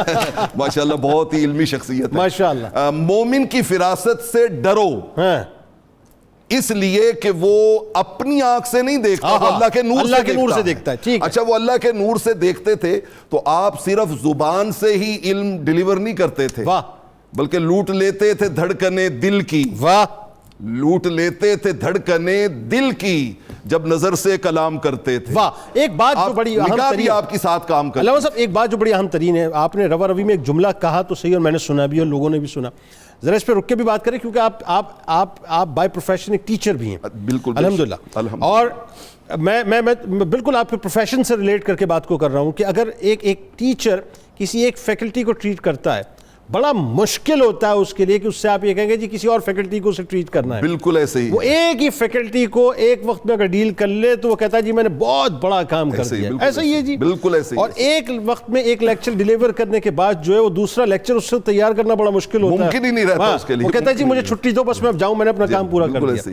غوث پاک رضی اللہ تعالیٰ عنہ کو اللہ نے کیا وسعت دی علم کی کہ 13 فیکلٹیز, اگر میں آج کے دور میں بات کروں کہ 13 فیکلٹیز کو آپ ایک دن میں ڈیل کرتے تھے. اکیلا بندہ ڈیل کر رہا ہے, اکیلا بندہ ڈیل کر رہا ہے, اور 3000 سالانہ شخصیت سازی کر کے, رجال سازی کر کے 3000 ایسے افراد جو انٹلیکچوئل ہیں, جو انٹیلیجنشیا ہیں اس زمانے, وہ معاشرے کو دے رہا ہے, وہ معاشرے کو دے رہا ہے. تو اسلام کا جو اصل مزاج ہے وہ ڈیلیور کرنے کا ہے. بالکل ٹھیک. اچھا, اس میں ڈاکٹر صاحب اب آپ کی طرف ذرا آتے ہیں. اب اس میں آگے ایک بات, ایک تو یہ کہ آپ نے ظاہر ہے جو کام اپنے انسٹیٹیوٹ میں کیا, اپنا جو ایجوکیشنل انسٹیٹیوٹ جو آپ نے مستحکم کیا, جہاں سے آپ, میں تو یہ کہوں گا کہ اس زمانے کے ماسٹرز آپ پیدا کرتے تھے بنیادی طور پہ. ابن قدامہ کا حوالہ, مطلب اگر اس بات کو ہم یوں تھوڑا سا اور سمجھ لیں, بلکہ آگے جا کے اس پہ بات کریں گے بھی, کہ وہ جو پورا لشکر غازی صلاح الدین رحمۃ اللہ علیہ کا تھا, اس میں مطلب آلموسٹ جو تعداد تھی وہ آپ کے تلامذہ کی تھی, اور اس میں محمد غزالی علیہ رحمہ جو ہے وہ اپنا جامعہ نظامیہ کے مطلب کچھ جو ہے وہ اپنا طلباء بھی موجود تھے ساتھ ساتھ. لیکن جو طرز تبلیغ, جب آپ کے ہم آتے ہیں مجالس کی طرف, آپ کی محافل کی طرف, تو آپ کا جو طرز تبلیغ ہے وہ ذرا بتائیے کس طرح کا تھا, اس کے احوال کیا تھے. مطلب جب ہم پڑھتے ہیں کہ جنازوں کا اٹھ جانا, پھر 70 ہزار کا مجمع, یعنی پہلا آدمی جس انداز سے سن رہا ہے, آخری جو شخص بیٹھا ہوا ہے اس کو بھی, اور کوئی لاؤڈ اسپیکر نہیں ہے, مطلب کانٹ امیجن کیجیے ایسا ہو سکتا ہے, لیکن ایسا ہوتا تھا. اچھا, پھر آپ کی مجالس میں شخصیات آتی تھیں, ان کا ذرا بتائیے کہ کیلیبر کیا تھا, بتائیے ذرا. سرکار غوث اعظم کی وسعت علم اور ان کی روحانیت کی وسعت پر باتیں ہو رہی ہیں. ایک بات ہمیشہ یاد رکھیں، ایک تو تعلیم و تعلم کا سلسلہ ہے جو آپ نے مکمل کیا جی، اور مکمل کرنے کے بعد اولیاء کبار کی صحبت میں رہ کر تربیت حاصل کی. ماشاءاللہ. تو جب علم اور تربیت اکٹھے ہوتے ہیں تو جیسے پروفیسر صاحب فرما رہے تھے کہ وہ بندہ نور الہی سے دیکھتا ہے، اللہ. تو اس کے ہاں اتنی وسعت آ جاتی ہے. بلکہ ایک اور حدیث بھی بیان کروں، حضور نبی اکرم صلی اللہ علیہ وسلم نے فرمایا کہ جس بندے نے اپنے علم پر عمل کیا، اللہ تعالیٰ اس کو وہ علم بھی دے گا جس کو وہ نہیں جانتا. سبحان اللہ. ہم صرف یہ سمجھتے ہیں کہ عمل کرنے سے ثواب ملتا ہے. عمل کرنے سے بندہ اگر اس میں مسلسل مشاقی کرے تو اللہ تعالیٰ اس کے اوپر کشف کا راستہ کھولتا ہے. اللہ. یہ کشف و الہام کا جب راستہ کھل جائے تو آپ ایسے سمجھے کہ اس کو علوم نبوت سے ایک وافر حصہ ملتا ہے. سبحان اللہ. قطع کلام کی معذرت، اگر میں اس منزل پہ میری تصحیح کیجیے گا، کہیں آپ نے مجھے اس منزل پہ تو نہیں پہنچا دیا کہ جہاں سرکار غوث اعظم کو خواب میں سرکار علیہ السلام نے اپنا لعاب دہن مبارک 7 مرتبہ پلایا اور مولا کائنات نے 6 مرتبہ پلایا؟ یہ اسی استقامت و محنت کا نتیجہ؟ ہاں بتائیے ذرا. چونکہ جب یہ مراحل ایک بندہ طے کر لیتا ہے تو پھر اللہ تعالیٰ کی اس آیت کے مطابق جی اُدعُ اِلیٰ سَبِیلِ رَبِّکَ بِالْحِکْمَتِ وَالْمَوْعِظَةِ الْحَسَنَةِ وَجَادِلْهُمْ بِالَّتِی ہِیَ اقوم. یہ جو 4 دائرے بنائے گئے، اس دائرے کے مطابق اس کو جب تیار کر لیا گیا تو اب آپ بالکل جب کامل و مکمل ہو گئے. تو یہ ہمیشہ اولیاء کا مشرب رہا ہے کہ یہ دوسرے کی اصلاح سے پہلے اپنا ظرف چیک کرتے ہیں کہ یار کوئی کمی رہ گئی ہوگی، ابھی کچھ وقت چاہیے. تو ان کو باقاعدہ آرڈر ہوا کہ آپ تبلیغ فرمائیں، عجمی تھے، آپ واعظ فرمائیں، عجمی تھے. تو آپ نے خود کہا، بھئی سوچتے تھے کہ میں چونکہ فارسی الاصل ہوں تو یہاں تو عربی کے بڑے بڑے فصاح ہیں، تو شاید میری زبان میں وہ روانگی، الفاظوں کی ادائیگی، لفظ اور معنی کا وہ گہرا ربط، شاید اس پر میں قادر نہیں ہوں گا. حالانکہ قادر تھے تو ان کو حوصلہ افزائی قادر نہیں بھی تھے تو عبد القادر کو قادر کر دیا. تو حضور نبی اکرم صلی اللہ علیہ وسلم ان کو خواب میں ملے تو خواب میں آ کر فرمایا، اے میرے بیٹے عبد القادر، تو واعظ کیا کر، تو کامل ہو چکا ہے، تیرا علم کامل ہے، تیرا عمل کامل ہے، تو متقی آدمی ہے، تو واعظ کر. تو آپ نے یہی عذر پیش کیا کہ میں چونکہ عربی اتنی زبانی سے نہیں پڑھتا. تو پھر حضور نبی اکرم صلی اللہ علیہ وسلم نے آپ کے منہ کے اندر 6 مرتبہ لعاب دہن پیش کیا. 7 مرتبہ 7 مرتبہ جی 7 مرتبہ لعاب دہن پیش کیا. پھر آپ کے ساتھ حضرت علی رضی اللہ تعالی عنہ بھی تھے، اپنے بیٹے کو چیک کرنے آپ بھی ساتھ آئے تھے. تو آپ نے 6 مرتبہ اپنا لعاب دہن پیش کیا. اللہ اکبر. تو اس کے بعد ان لعاب دہن کا آپ کے وجود مبارکہ میں جانا ہی تھا. آپ کو انشراح کی اور اجتہاد کی اور بصیرت کی وہ صلاحیتیں حاصل ہو اللہ گئی اکبر کہ جب آپ کلام کرتے تھے تو اس میں صرف آپ علم ہی نہیں دیتے تھے. بندے کے پاس اللہ تعالیٰ نے کیا رکھا ہے، جو بندہ سامنے آتا ہے بالکل ٹھیک ہے، اس کے پاس 3 چیزیں ہیں. ٹھیک ہے. ایک تو ہے اس کا دماغ، ٹھیک ہے، ایک ہے اس کا دل، ٹھیک ہے، ایک ہے اس کی روح. ٹھیک ہے. ولی کی تینوں پر نگاہ ہوتی ہے. ٹھیک ہے. دماغ کو وہ ایڈریس کرتا ہے دلیل کے زور پر، درست. دل کو ایڈریس کرتا ہے تقوی کی طاقت سے، درست. روح کو ایڈریس کرتا ہے روحانی چاشنی سے. اللہ اکبر. وہ جو اس نے ذکر کر کر کے اپنے آپ کو ذکر کی اس حلاوت پر لایا، وہ اگلے کے الستو بربہم کے تار کو جلدی سے چھیڑ سکتا ہے. بھئی وہ جو اللہ تعالیٰ نے پیدائش سے پہلے وعدہ لیا تھا، وہ وعدہ کہیں آپ کو بھولا ہوا تو نہیں. تو اس لیے آپ کی مجالس میں جہاں اور بہت سی باتیں تھیں تو عبدالحق بدیس دہلوی رحمۃ اللہ علیہ آپ کی ہر مجلس میں یہودی، عیسائی، نصرانی اور ہر طبقے کے لوگ ہوتے تھے جو توبہ کرتے تھے، ایمان لاتے تھے، اور بدکار لوگ ہوتے تھے وہ سیرت کی طرف مائل ہوتے تھے، با کردار ہو جاتے تھے، اور جو اعلیٰ درجے پر ہوتے وہ مزید اعلیٰ ہونے کی طرف بڑھ جاتے. اور ایک بات اور، یعنی انسانوں کی تعداد تو ظاہر ہے 70 ہزار کا مجموعہ، وہ جو جنات اور رجال الغیب کی تعداد ہوتی تھی وہ الگ ہوتی تھی. اور ایک بات میں ابھی ذرا وقفے سے لوٹ کے ہم اگر اجازت دیں تو چونکہ سما باندھ دیا ہے آپ کی گفتگو نے تو ایک سما جو ہے وہ اپنا ذرا خاصا سے ہی بنواتے ہیں.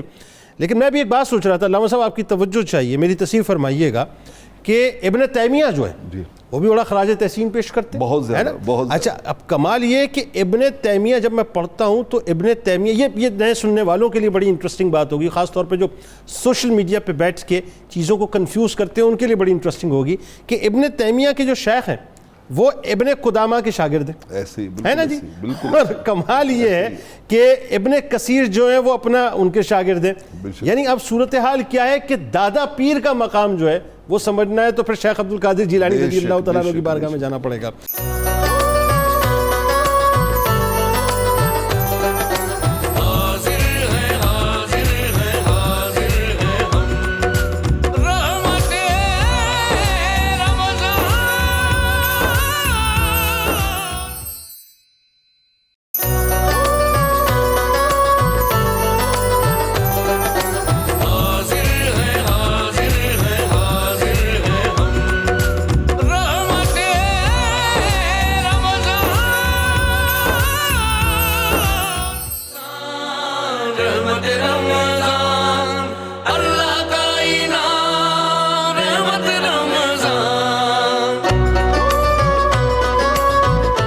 ایک بار پھر ناظرین میں آپ کو خوش آمدید کہتا ہوں. رحمت رمضان کی خصوصی براہ راست شریعت میں سحری کا خوبصورت سے موقع ہے اور آغاز ہو چکا ہے رمضان کا حضور غوث العظم دستگیر حضرت شیخ عبد القادر جیلانی رضی اللہ تعالیٰ عنہ کے تذکرہ پاک کے حوالے سے.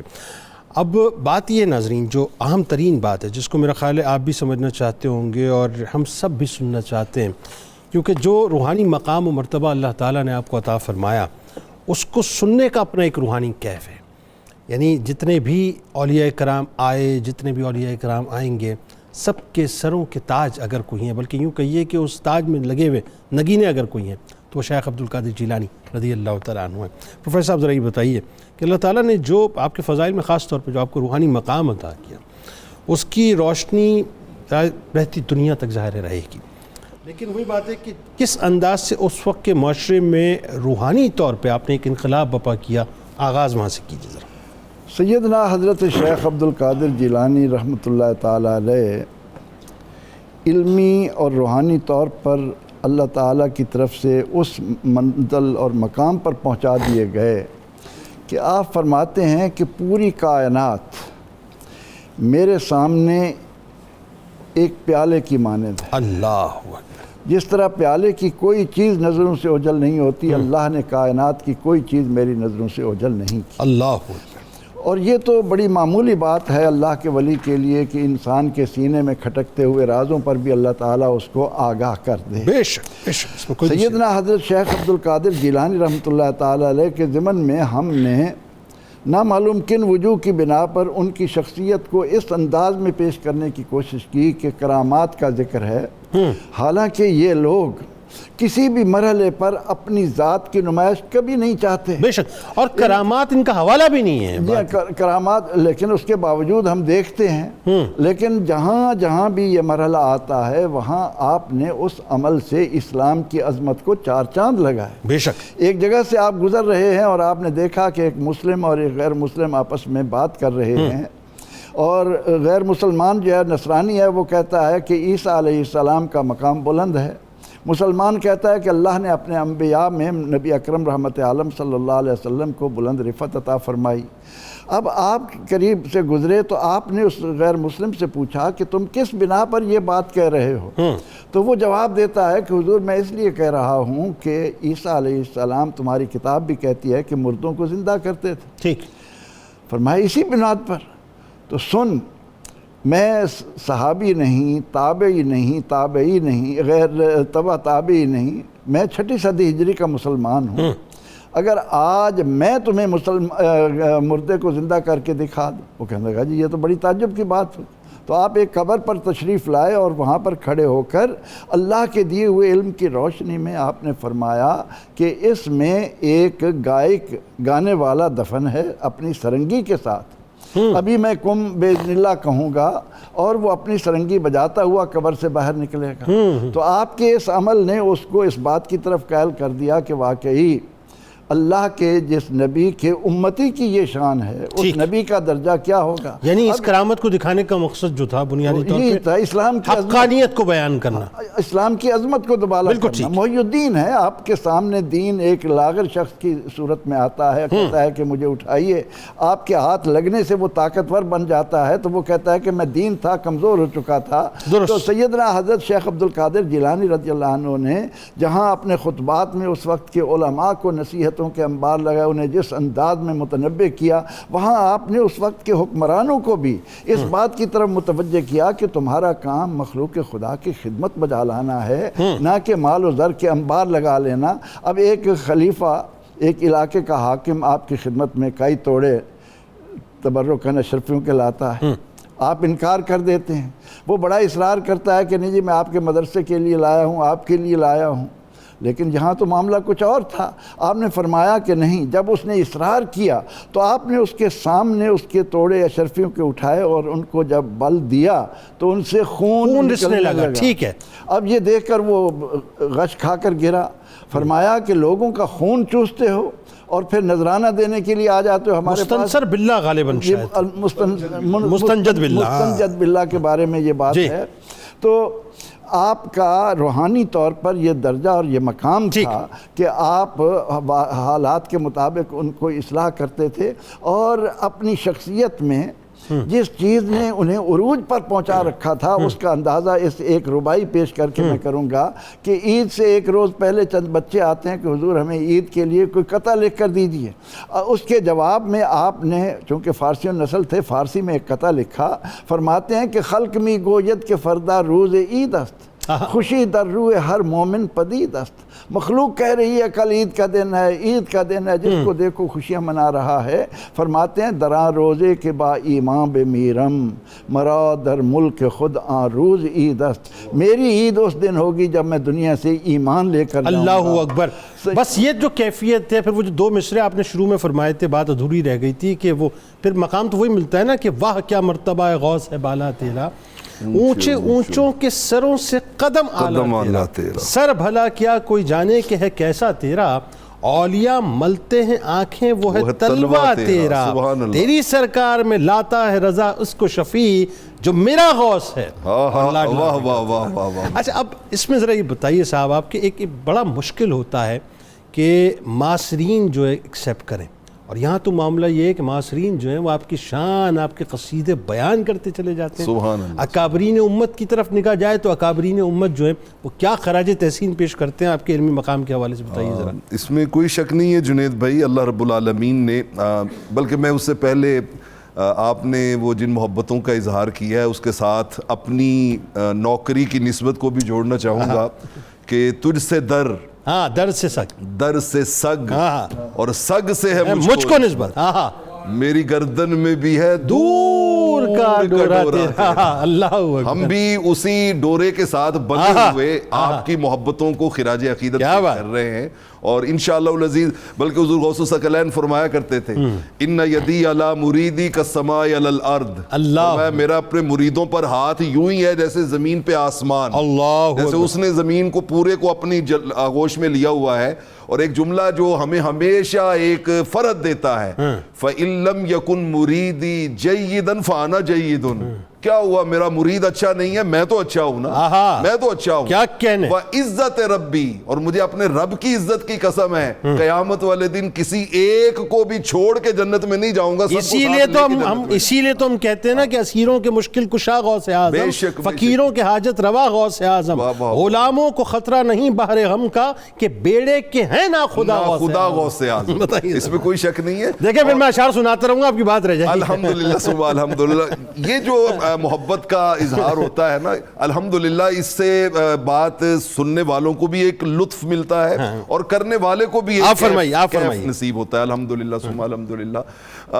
جنید بھائی، جہاں تک آپ نے ان کے معاصرین کی بات کی اور اکابرین امت کی بات کی، تو وہ تو آپ دیکھیں نا کہ جب آپ نے یہ کہا قدمی حاضی علی رقبت کل ولی اللہ، جب آپ نے یہ اتنا بڑا اعلان کیا ہے، بڑا اعلان، تو خراسان کے پہاڑوں میں حضور خواجہ غریب نواز رحمۃ اللہ تعالی علیہ آپ مجاہدے میں مصروف ہیں، مراقبے میں مصروف ہیں، سبحان اللہ، اور وہ صدا آپ کے کانوں تک پہنچی تو آپ نے یوں سر جھکایا اور جھکا کے کہا بل علی راسی وعینی، صرف یہ قدم جو ہے یہ ہمارے سروں پہ نہیں ہے بلکہ ہمارے سروں پر بھی ہے، ہماری آنکھوں پہ بھی ہے، ہماری آنکھوں پہ بھی ہے۔ اللہ اکبر۔ یہ اعلان نہیں، میں اس کو دیکھتا ہوں علامہ صاحب، یہ صرف اعلان نہیں ہے، یہ کلیم ہے، بالکل ایسے ہی ہے، اور دعویٰ جو ہے دلیل مانگتا ہے، دلیل مانگ، بالکل ایسے ہی ہے، بالکل ایسے ہی ہے، بالکل ایسے ہی ہے۔ اور اس اظہار محبت کی وجہ سے انہیں پورے ہند کا ہند الولی بنایا گیا، اللہ، یعنی ان کو سر کے اوپر جو ہے وہ تاج ولایت سجایا گیا۔ سبحان اللہ۔ امام ذہبی سیر و اعلام النبلاء میں آپ کے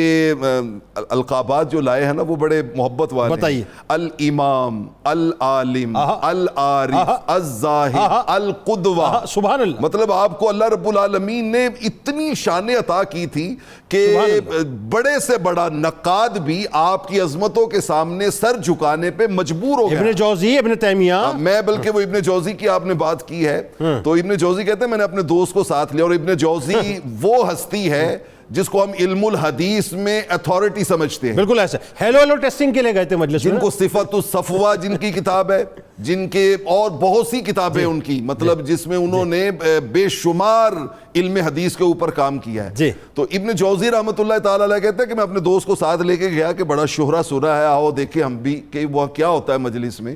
تو وہ کہتے ہیں ہم گئے تو آپ نے قاری صاحب جیسے ہماری ماشاءاللہ الحمدللہ جو نشریات ہیں یہ اسی پیٹرن کے اوپر ہیں کہ پہلے تلاوت ہوتی تھی اور پھر حضور غوث الثقلین اس کی آگے سبحان اللہ کرتے تھے۔ سبحان اللہ۔ قاری صاحب نے تلاوت کی تو حضور غوث الثقلین کھڑے ہوئے، آپ نے اس کی ایک تفسیر بیان کی تو دونوں علماء نے ایک دوسرے کی طرف دیکھا، کنکھیوں سے ایک دوسرے کی طرف دیکھا اور ان کا کہ آتی ہے، ہمیں بھی پتہ ہے، دل میں ہمیں آتی ہے۔ دوسری بیان کی انہوں نے پھر انڈورس کیا، ہمیں بھی آتی ہے، کرتے کرتے 11 تفاسیر انہوں نے کہا ایک ہی آیت کی، اور انہوں نے کہا یہ ہمیں آتی ہیں، ٹھیک ہے، کوئی نئی بات نہیں ہے۔ 12ویں آئی، 13ویں آئی، 14ویں، اب نئی بات شروع ہو گئی، اب کنکھیاں حیرت میں بدل گئی، اب کہتے نہیں آتی، یہ بھی نہیں آتی، یہ بھی نہیں آتی، جیسے اشارہ ہوتا ہے نا یہ بھی نہیں آتی۔ 11ویں تفسیر تک جو ہے وہ فاتحانہ انداز تھا، اور 12ویں تفسیر جو ہے شکست خوردہ ہو کے جو آنکھیں سبحان اللہ سبحان اللہ سبحان اللہ۔ اس کے بعد آپ نے اس ایک آیت کی 40 تفسیریں بیان کی، اللہ اکبر، 40 تفسیریں بیان کی ہیں، اور ان میں سے کوئی تفسیر ان میں سے کسی کو نہیں آتی تھی۔ اچھا 40 تفاسیر بیان کرنے کے بعد آپ نے ایک جملہ کہا جس نے پورے مجمع میں ہلچل مچا دی، اللہ، اور ابن جوزی جیسا محدث اپنی پگڑی امامہ اتار کے حضور کے قدموں میں رکھتا ہے، اپنا گریبان چاک کر دیتا ہے، مطلب آؤٹ آف کنٹرول ہو جاتا ہے، آؤٹ آف کنٹرول۔ آپ فرماتے ہیں کہ 40 تفسیریں ہم نے بیان کر دی، یہ ظاہر تھا، ابھی تو قال تھا، من القال ابھی تو قال تھا، اب حال کی طرف، اب ہم ظاہر سے باطن کی طرف جاتے ہیں، قال سے حال کی طرف جاتے ہیں، اور پھر جب وہ نظر دلوں پہ ڈالتے تھے تو کیفیت بدل کے رکھ دیتے۔ اللہ اکبر۔ ڈاکٹر صاحب اس میں ایک بات جو بڑی اہم ترین ہے، اور میں چاہتا ہوں اسی ربط میں، یہ ربط ٹوٹے نہ، اس کو یہیں سے ذرا بنت کر دیجئے، کنیکٹیوٹی جوڑ دیجئے، کہ یہ جو قال سے حال تک لے جانا غوث پاک کا انداز تھا، کہ کیسا انداز تھا کہ خاموش ہیں تو لوگ دھاڑے مار مار کے روتے تھے صرف چہرہ مبارک کی زیارت کر کے، لیکن جب آپ گفتگو فرماتے تھے تو جنازے اڑ جاتے تھے۔ کیا اقوال، کیا ارشادات بتائیے اس کے بارے میں کہ لوگوں کی دنیا تبدیل ہو جایا کرتی ہے۔ غالب نے اس کو سمجھانے کے لیے ذرا کہا ہے ذاکر ہما ذکر بذکر مذکور شبد، یعنی ذاکر نے اتنا ذکر کیا کہ وہ ذکر اور مذکور اتنا ہم آہنگ ہو گئے کہ آپ ذکر کو دیکھیں تو مذکور میں گم ہو جائیں گے۔ اللہ، اس میں آپ کے اپنے بیٹے عبدالوہاب، یہ بھی سب سے بڑی عجیب بات ہے کہ سلسلہ ولایت کا آپ سے اتنا چلا اور آپ کے سارے بیٹے ولایت کبریٰ تک آئے۔ آپ کے بڑے صاحبزادے کہتے ہیں کہ آپ کی آخری عمر میں آپ کے وجود مبارک پر مکھی نے بیٹھنا چھوڑ دیا تھا۔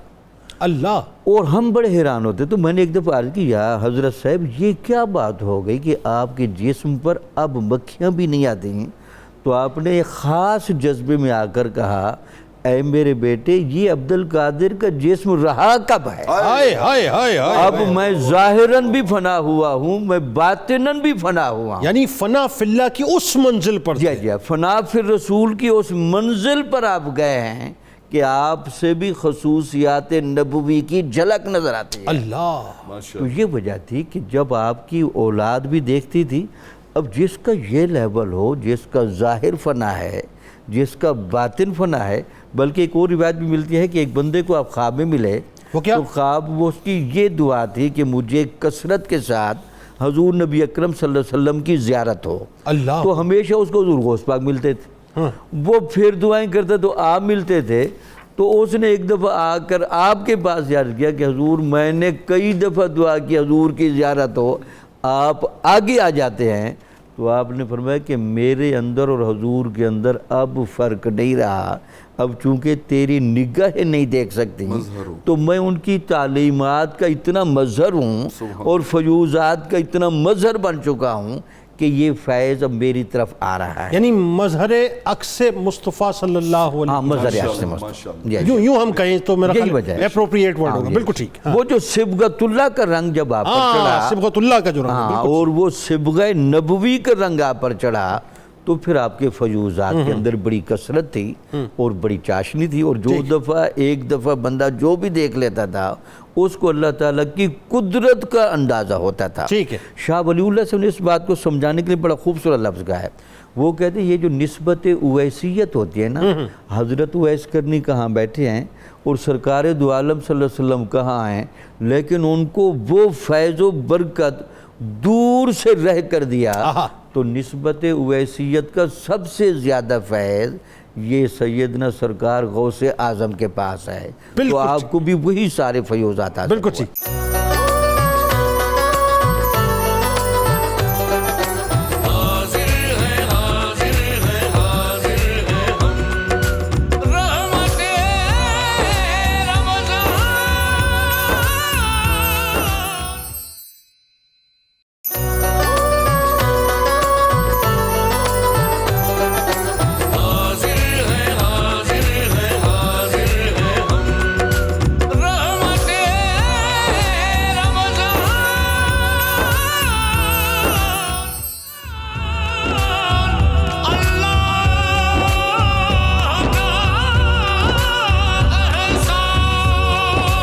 ایک بار پھر ناظرین میں آپ کو خوش آمدید کہتا ہوں۔ رحمت رمضان کی خصوصی براہ راست نشریات ہے، سحری کا حسین سا موقع ہے، خوبصورت سا موقع ہے، روح پرور موقع ہے۔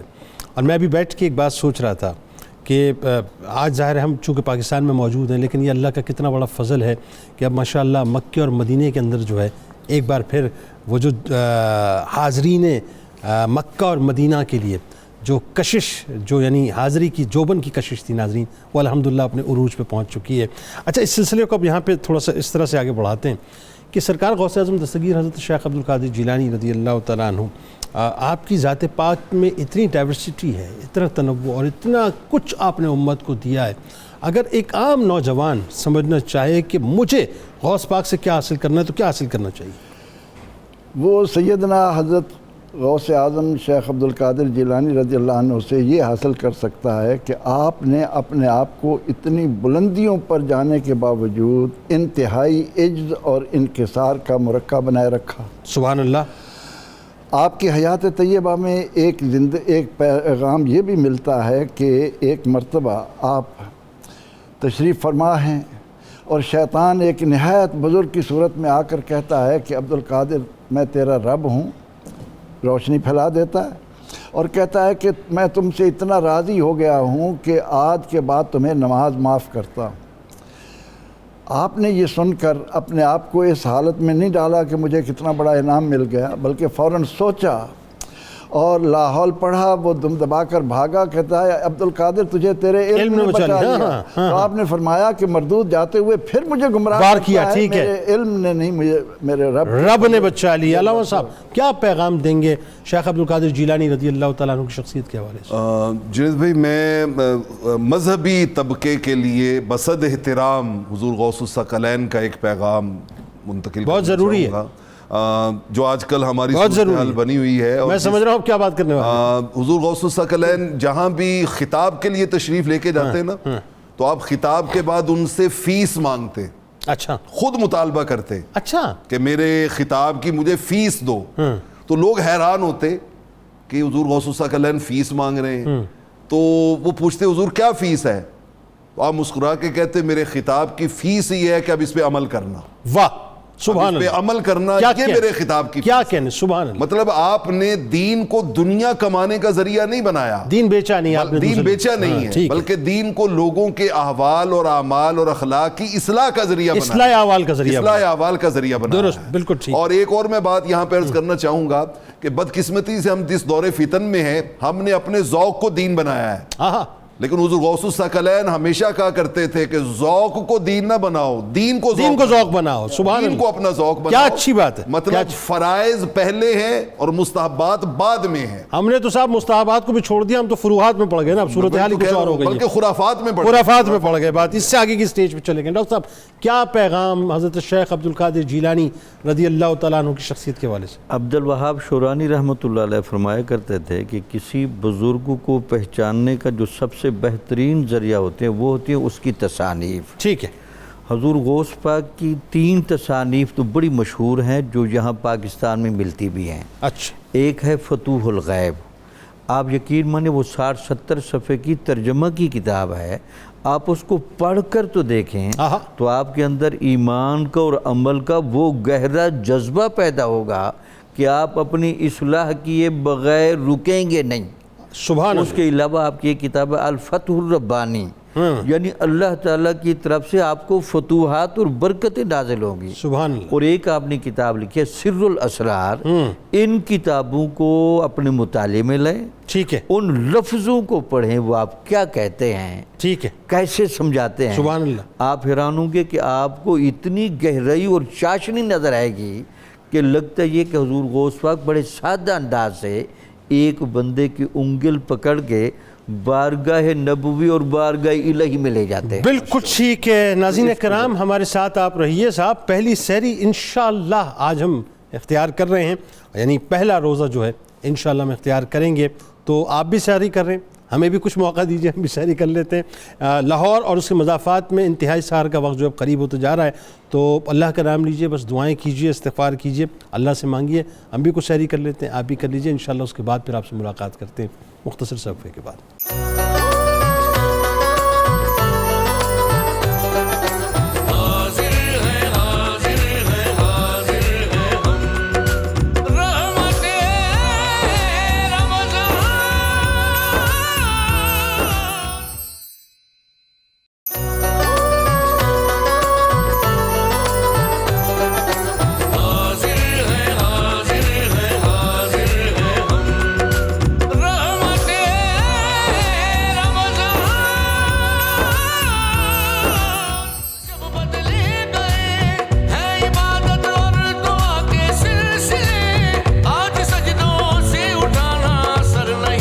ایک بار پھر ناظرین میں آپ کو خوش آمدید کہتا ہوں سحر کی خصوصی براہ راست نشریات رحمت رمضان میں. اور اب سیگمنٹ ہے قصص القرآن کا، اور آج میں آغاز کرنے جا رہا ہوں قارون کے خزانے کے حوالے سے. چونکہ آج ظاہر اس دور کے اندر خاص طور پہ جو ہمارا پاکستان کا اس وقت منظرنامہ ہے ناظرین، اس میں پیسے کی بڑی ریل پیل ہے، پیسے کی بڑی آواز ہے، پیسے کی بڑی ہائے ہائے ہے. پیسہ کبھی ادھر سے ادھر ہو رہا ہے، کبھی ادھر سے ادھر ہو رہا ہے. تو کیوں نہ آج ذرا ہم مال پہ بات کریں اور ذرا سمجھیں کہ مال کی حقیقت اور حیثیت ہے کہ اللہ کے نزدیک. معاملہ یہ تھا کہ بنی اسرائیل میں ناظرین ایک بڑا ہی مغرور اور متکبر شخص تھا جس کا نام قرآن نے قارون بتلایا ہے. اس کے خزانے زر و جواہر سے مکمل طور پہ پر تھے، یعنی اللہ تعالیٰ نے اس کو بہت کچھ نوازا تھا. یعنی میں اگر یہ کہوں کہ بیونڈ دی امیجنیشن ناظرین تو وہ غلط نہیں ہوگا. اور جو قوی ہیکل جو مزدوروں کی جماعت تھی ناظرین، بمشکل اس کے خزانوں کی کنجیوں کو اٹھاتی تھی۔ اب آپ سوچ لیجئے کہ اللہ تعالیٰ نے اس کو کتنا نوازا تھا۔ اچھا، اس سرمایہ داری نے اس کو بے انتہا مغرور کر دیا تھا، تکبر میں مبتلا ہو چکا تھا، یعنی یوں کہیے کہ تکبر کے دلدل کے اندر مکمل طور پہ غرق ہو چکا تھا، اور دولت کا نشہ ناظرین اس حد تک اس پہ ہو چکا تھا کہ عزیز و اقارب اور قوم کے افراد کو وہ مکمل طور پہ اپنے نزدیک حقیر سمجھتا تھا، ذلیل سمجھتا تھا، ہیٹ سمجھتا تھا، حقارت کی نگاہوں سے ان کو دیکھا کرتا تھا اور ان کی توہین کیا کرتا تھا۔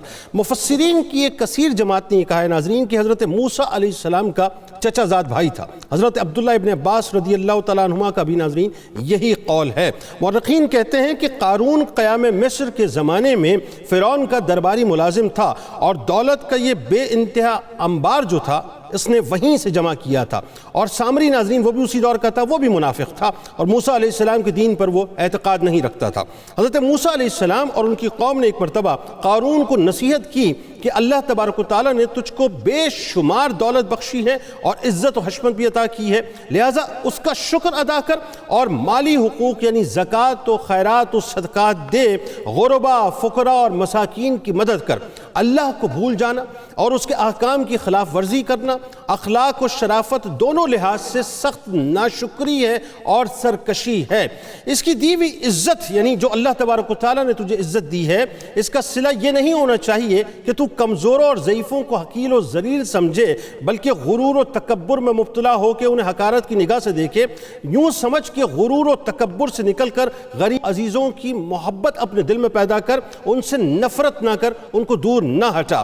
قارون کے جذبہ انانیت کو ناظرین حضرت موسیٰ علیہ السلام کی یہ نصیحت پسند نہ آئی۔ اس نے مغرورانہ انداز میں کہا کہ موسیٰ علیہ السلام، یہ میری جو دولت ہے تیرے اللہ کی عطا کردہ دولت نہیں ہے، بلکہ یہ تو میرے عقلی تجربوں اور علمی کاوشوں کا نتیجہ ہے۔ یہاں پہ ناظرین میں رک کے ایک بات عرض کرنا چاہتا ہوں، یہ انسان کی یوں سمجھ لیجئے کہ جبلت کے اندر موجود ہوتا ہے کہ جب انسان کو اللہ تبارک و تعالیٰ کچھ عطا کرتا ہے تو نارملی دیکھا گیا ہے کہ لوگ اپنی طرف اس بات کو منسوب کر لیتے ہیں کہ میری صلاحیتوں کی وجہ سے۔ انسان بھول جاتا ہے کہ اس وقت اللہ تعالیٰ نے اس کو جو عطا کیا ہے وہ بنیادی طور پر اس کی صلاحیتوں کی وجہ سے نہیں ہے، اللہ کی عطا ہے۔ بہرحال ناظرین، معاملہ یہ ہوا کہ وہ یہ کہتا ہے کہ میں تیری نصیحت مان کر اپنی دولت کو اس طرح برباد نہیں کر سکتا، مگر موسیٰ علیہ السلام برابر اپنا فرض تبلیغ انجام دیتے رہے اور قارون کو راہ ہدایت دکھاتے رہے۔ قارون نے ناظرین جب یہ دیکھا کہ موسیٰ علیہ السلام کسی طرح پیچھا نہیں چھوڑتے تو ان کو زج کر دے اور اپنی دولت و حشمت کے مظاہرے سے مروب کرنے کے لیے ایک دن وہ بڑے ہی کر و فر کے ساتھ نکلا۔ اس وقت حضرت موسیٰ علیہ السلام بنی اسرائیل کے مجمع میں پیغام الہی سنا رہے تھے کہ قارون ایک بڑی جماعت اور خاص شان و شوکت اور خزانوں کی نمائش کے ساتھ وہاں سے گزرا۔ اس کا ارادہ یہ تھا ناظرین کہ اگر موسیٰ علیہ السلام کی تبلیغ کا یہ سلسلہ جاری رہا تو میں بھی ایک کثیر تعداد میں لشکر رکھتا ہوں، زر و جواہر کا مالک ہوں، لہٰذا ان دونوں ہتھیاروں کے ذریعے حضرت موسیٰ علیہ السلام کو شکست دے کر ہی رہوں گا، یعنی یہ اس کی پلاننگ تھی۔ بنی اسرائیل نے ناظرین جب قارون کی اس دنیاوی ثروت و عظمت کو دیکھا تو ان میں سے کچھ آدمیوں کے دلوں میں ظاہر انسانی کمزوری پیدا ہو جاتی ہے نا کہ ایک طرف تو موسیٰ علیہ السلام تبلیغ کر رہے ہیں، یعنی یہاں پر فقر ہے، اور دوسری طرف اتنی جاہ و عشمت ہے، اتنا پیسہ، اتنی دولت ہے، اتنا خزانہ ہے، ایک اسٹیٹس ہے، تو ہر آدمی تمنا کرتا ہے جو خاص طور پر lower middle class middle class کا ہو کہ مجھے بھی ایلیٹ کلاس کا موقع مل جائے۔ بنی اسرائیل نے جب قارون کی اس دنیاوی ثروت کو دیکھا تو ان میں سے کچھ لوگوں کے دلوں میں انسانی کمزوری کے باعث یہ جذبہ پیدا ہو گیا اور وہ بے چین ہو کر یہ دعا کرنے لگے کہ اے کاش یہ دولت و ثروت اور عظم و شوکت ہم کو بھی نصیب ہوتی۔ مگر بنی اسرائیل کے ارباب بصیرت کچھ اس پہ موجود تھے، انہوں نے فوراً مداخلت کی اور ان سے کہنے لگے کہ خبردار اس دنیاوی زیب و زینت پر نہ جانا اور اس کے لالچ میں گرفتار نہ ہو بیٹھنا، تم ان قریب دیکھو گے کہ اس دولت و ثروت کا انجام بد ہوگا، اور کیسا انجام بد ہوگا۔ آخر کار ناظرین جب قارون نے غرور و تکبر کے خوب مظاہرے کر لیے اور موسیٰ علیہ السلام اور بنی اسرائیل کے مسلمانوں کی تحقیر و تذلیل میں اس نے کوئی کمی نہ چھوڑی، تو اب غیرت حق حرکت میں آئی اور پاداش عمل کے فطری قانون نے اپنے ہاتھ آگے بڑھائے اور قارون اور اس کی دولت پر اللہ تبارک و تعالیٰ کا اٹل فیصلہ نازل ہو گیا، جس کو قرآن مجید کی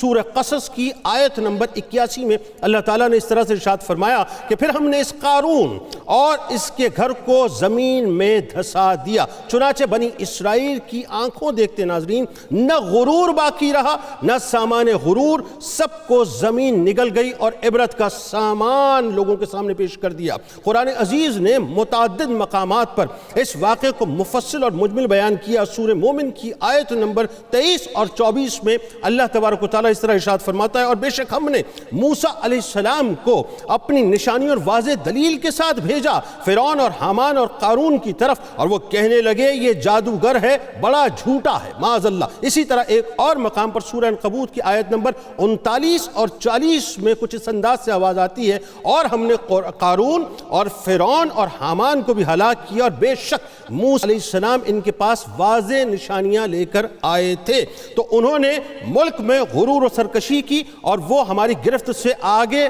بڑھ جانے والے نہ تھے، سو ہم نے ان میں سے ہر ایک کو اس کے گناہ کے باعث پکڑ لیا، اور ان میں سے وہ طبقہ بھی تھا جس پر ہم نے پتھر برسانے والی آندھی بھیجی، اور ان میں وہ طبقہ بھی تھا جسے دہشتناک آواز نے آ پکڑا، اور ان میں وہ طبقہ بھی تھا جسے ہم نے زمین میں دھسا دیا، اور ان میں سے ایک وہ طبقہ بھی تھا جسے ہم نے غرق کر دیا، اور ہرگز ایسا نہ تھا کہ اللہ ان پر ظلم کرے بلکہ وہ خود ہی اپنی جانوں پر ظلم کرتے تھے۔ ناظرین کرام، قرآن مجید کی سورہ قصص کی آیت نمبر 76 سے 83 میں خاص طور پر قارون کے غرور و تکبر اور اس کی سرکشی کو اللہ تبارک و تعالیٰ نے یوں واضح کیا ہے کہ بے شک قارون موسیٰ علیہ السلام کی قوم سے تھا، پھر اس نے لوگوں پر سرکشی کی اور ہم نے اسے اس قدر خزانے عطا کیے، یہ جملہ ہے کیٹیگوریکل، اس قدر خزانے عطا کیے تھے کہ اس کی کنجیاں اٹھانا ایک بڑی طاقتور جماعت کو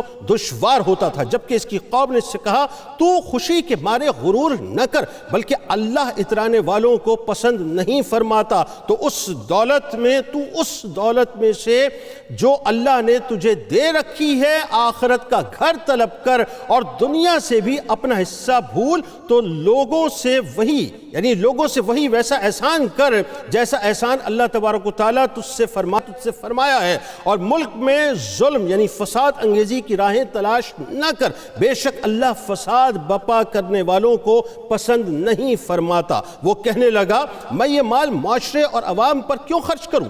مجھے تو یہ مال صرف اس کسبی علم و ہنر کی بنیاد پر دیا گیا ہے جو میرے پاس ہے۔ کیا اسے یعنی قارون کو یہ معلوم نہ تھا کہ اللہ نے واقعتاً اس سے پہلے بہت سی ایسی قوموں کو ہلاک کر دیا تھا جو طاقت میں اس سے کہیں زیادہ سخت تھیں اور مال و دولت اور افرادی قوت کے جمع کرنے میں کہیں زیادہ آگے تھیں، اور بوقت ہلاکت مجرموں سے ان کے گناہوں کے بارے میں مزید تحقیق یا کوئی عذر یا سبب نہیں پوچھا جائے گا۔ پھر وہ اپنی قوم کے سامنے پوری زینت و آرائش کی حالت میں نکلا، اس کی ظاہری شان و شوکت کو دیکھ کر وہ بول اٹھے جو دنیاوی زندگی کے خواہش مند تھے، کاش ہمارے لیے بھی ایسا مال و متاع ہوتا جیسا قارون کو دیا گیا ہے، بے شک وہ بڑے نصیب والا ہے۔ اور دوسری طرف وہ لوگ جنہیں علم حق دیا گیا تھا بول اٹھے تم پر افسوس ہے، اللہ کا ثواب اس شخص کے لیے اس دولت و زینت سے کہیں زیادہ ہے جو ایمان لایا ہو اور نیک عمل کرتا ہو، مگر یہ اجر و ثواب صبر کرنے والوں کے سوا کسی اور کو عطا نہیں کیا جائے گا۔ پھر ہم نے اس قارون کو اور اس کے گھر کو زمین میں دھسا دیا، سو اللہ کے سوا اس کے لیے کوئی بھی جماعت ایسی نہ تھی جو عذاب سے بچانے میں اس کی مدد کر سکتی، اور نہ وہ خود ہی عذاب کو روک سکا۔ اور جو لوگ کل اس کے مقام و مرتبے کی تمنا کر رہے تھے آج ندامت سے کہنے لگے کتنا عجیب ہے کہ اللہ تبارک و تعالیٰ اپنے بندوں میں سے جس کے لیے چاہتا ہے رزق کشادہ فرماتا ہے اور جس کے لیے چاہتا ہے تنگ فرماتا ہے۔ اگر اللہ نے ہم پر احسان نہ فرمایا ہوتا تو ہمیں بھی دھسا دیتا۔ ہائے تعجب ہے، اب آخر میں فرماتے ہیں ہائے تعجب ہے، اب معلوم ہوا کہ کافر نجات نہیں پا سکتے۔ یہ وہ آخرت کا گھر ہے جسے ہم نے ایسے لوگوں کے لیے بنایا ہے جو نہ تو زمین میں سرکشی و تکبر چاہتے ہیں، نہ فساد انگیزی، اور نیک انجام پرہیزگاروں کے لیے ہے۔ ناظرین کرام، جاتے جاتے صرف ایک جملہ ادا کرتا ہوں۔ قارون کا خزانہ ایک بڑی جماعت لے کے چلتی تھی، یعنی اس کی کنجیاں اٹھاتی تھی پھر بھی اٹھتی نہیں تھی۔ نتیجہ کیا نکلا؟ وہ منکر ہوا موسیٰ علیہ السلام کا، اس نے اللہ کی راہ میں مال خرچ نہیں کیا، نہ زکوٰۃ دی، نہ صدقات دی، نہ خیرات دی، یعنی لوگوں کو حقیر سمجھتا تھا اور اپنے خزانوں پر اس کو بڑا تکبر تھا۔ نتیجہ کیا ہوا؟ نتیجہ یہ ہوا اللہ تبارک و تعالیٰ نے اس کو عبرت نشان رہتی دنیا تک بنا دیا۔ قارون کا نام جب بھی آئے گا تو یہ ذہن میں رکھیے گا، عبرت نشان کے طور پہ خزانوں کے خزانے موجود تھے، لیکن وہ بھی زمین میں دھسا دیا گیا، اس کے خزانے بھی دھسا دیے گئے۔ آج جو لوگ مال کے پیچھے بھاگ رہے ہیں انہیں یہ سمجھ لینا چاہیے یہ مال ہاتھوں میں ریت کی طرح ہے، بس نکلتا چلا جائے گا، نکلتا چلا جائے گا، اور جب مٹھی کھلے گی تو ہاتھ میں کچھ بھی نہیں ہوگا۔ اس مال کے پیچھے نہ بھاگیں، اعمال کے پیچھے بھاگیں۔ انشاءاللہ زندگی رہی تو کل قصص القرآن میں ایک نئے قصے کے ساتھ، اس دعا، اس امید، اس یقین کے ساتھ اجازت دیجیے، لیکن ہاں یاد رہے افطار میں زندگی رہی تو آپ سے شام 4 بجے پاکستانی وقت کے مطابق ملاقات ہوگی۔ اس دعا، اس امید، اس یقین کے ساتھ کہ اللہ تعالیٰ آپ کا، ہمارا، ہم سب کا حامی و ناصر، آمین۔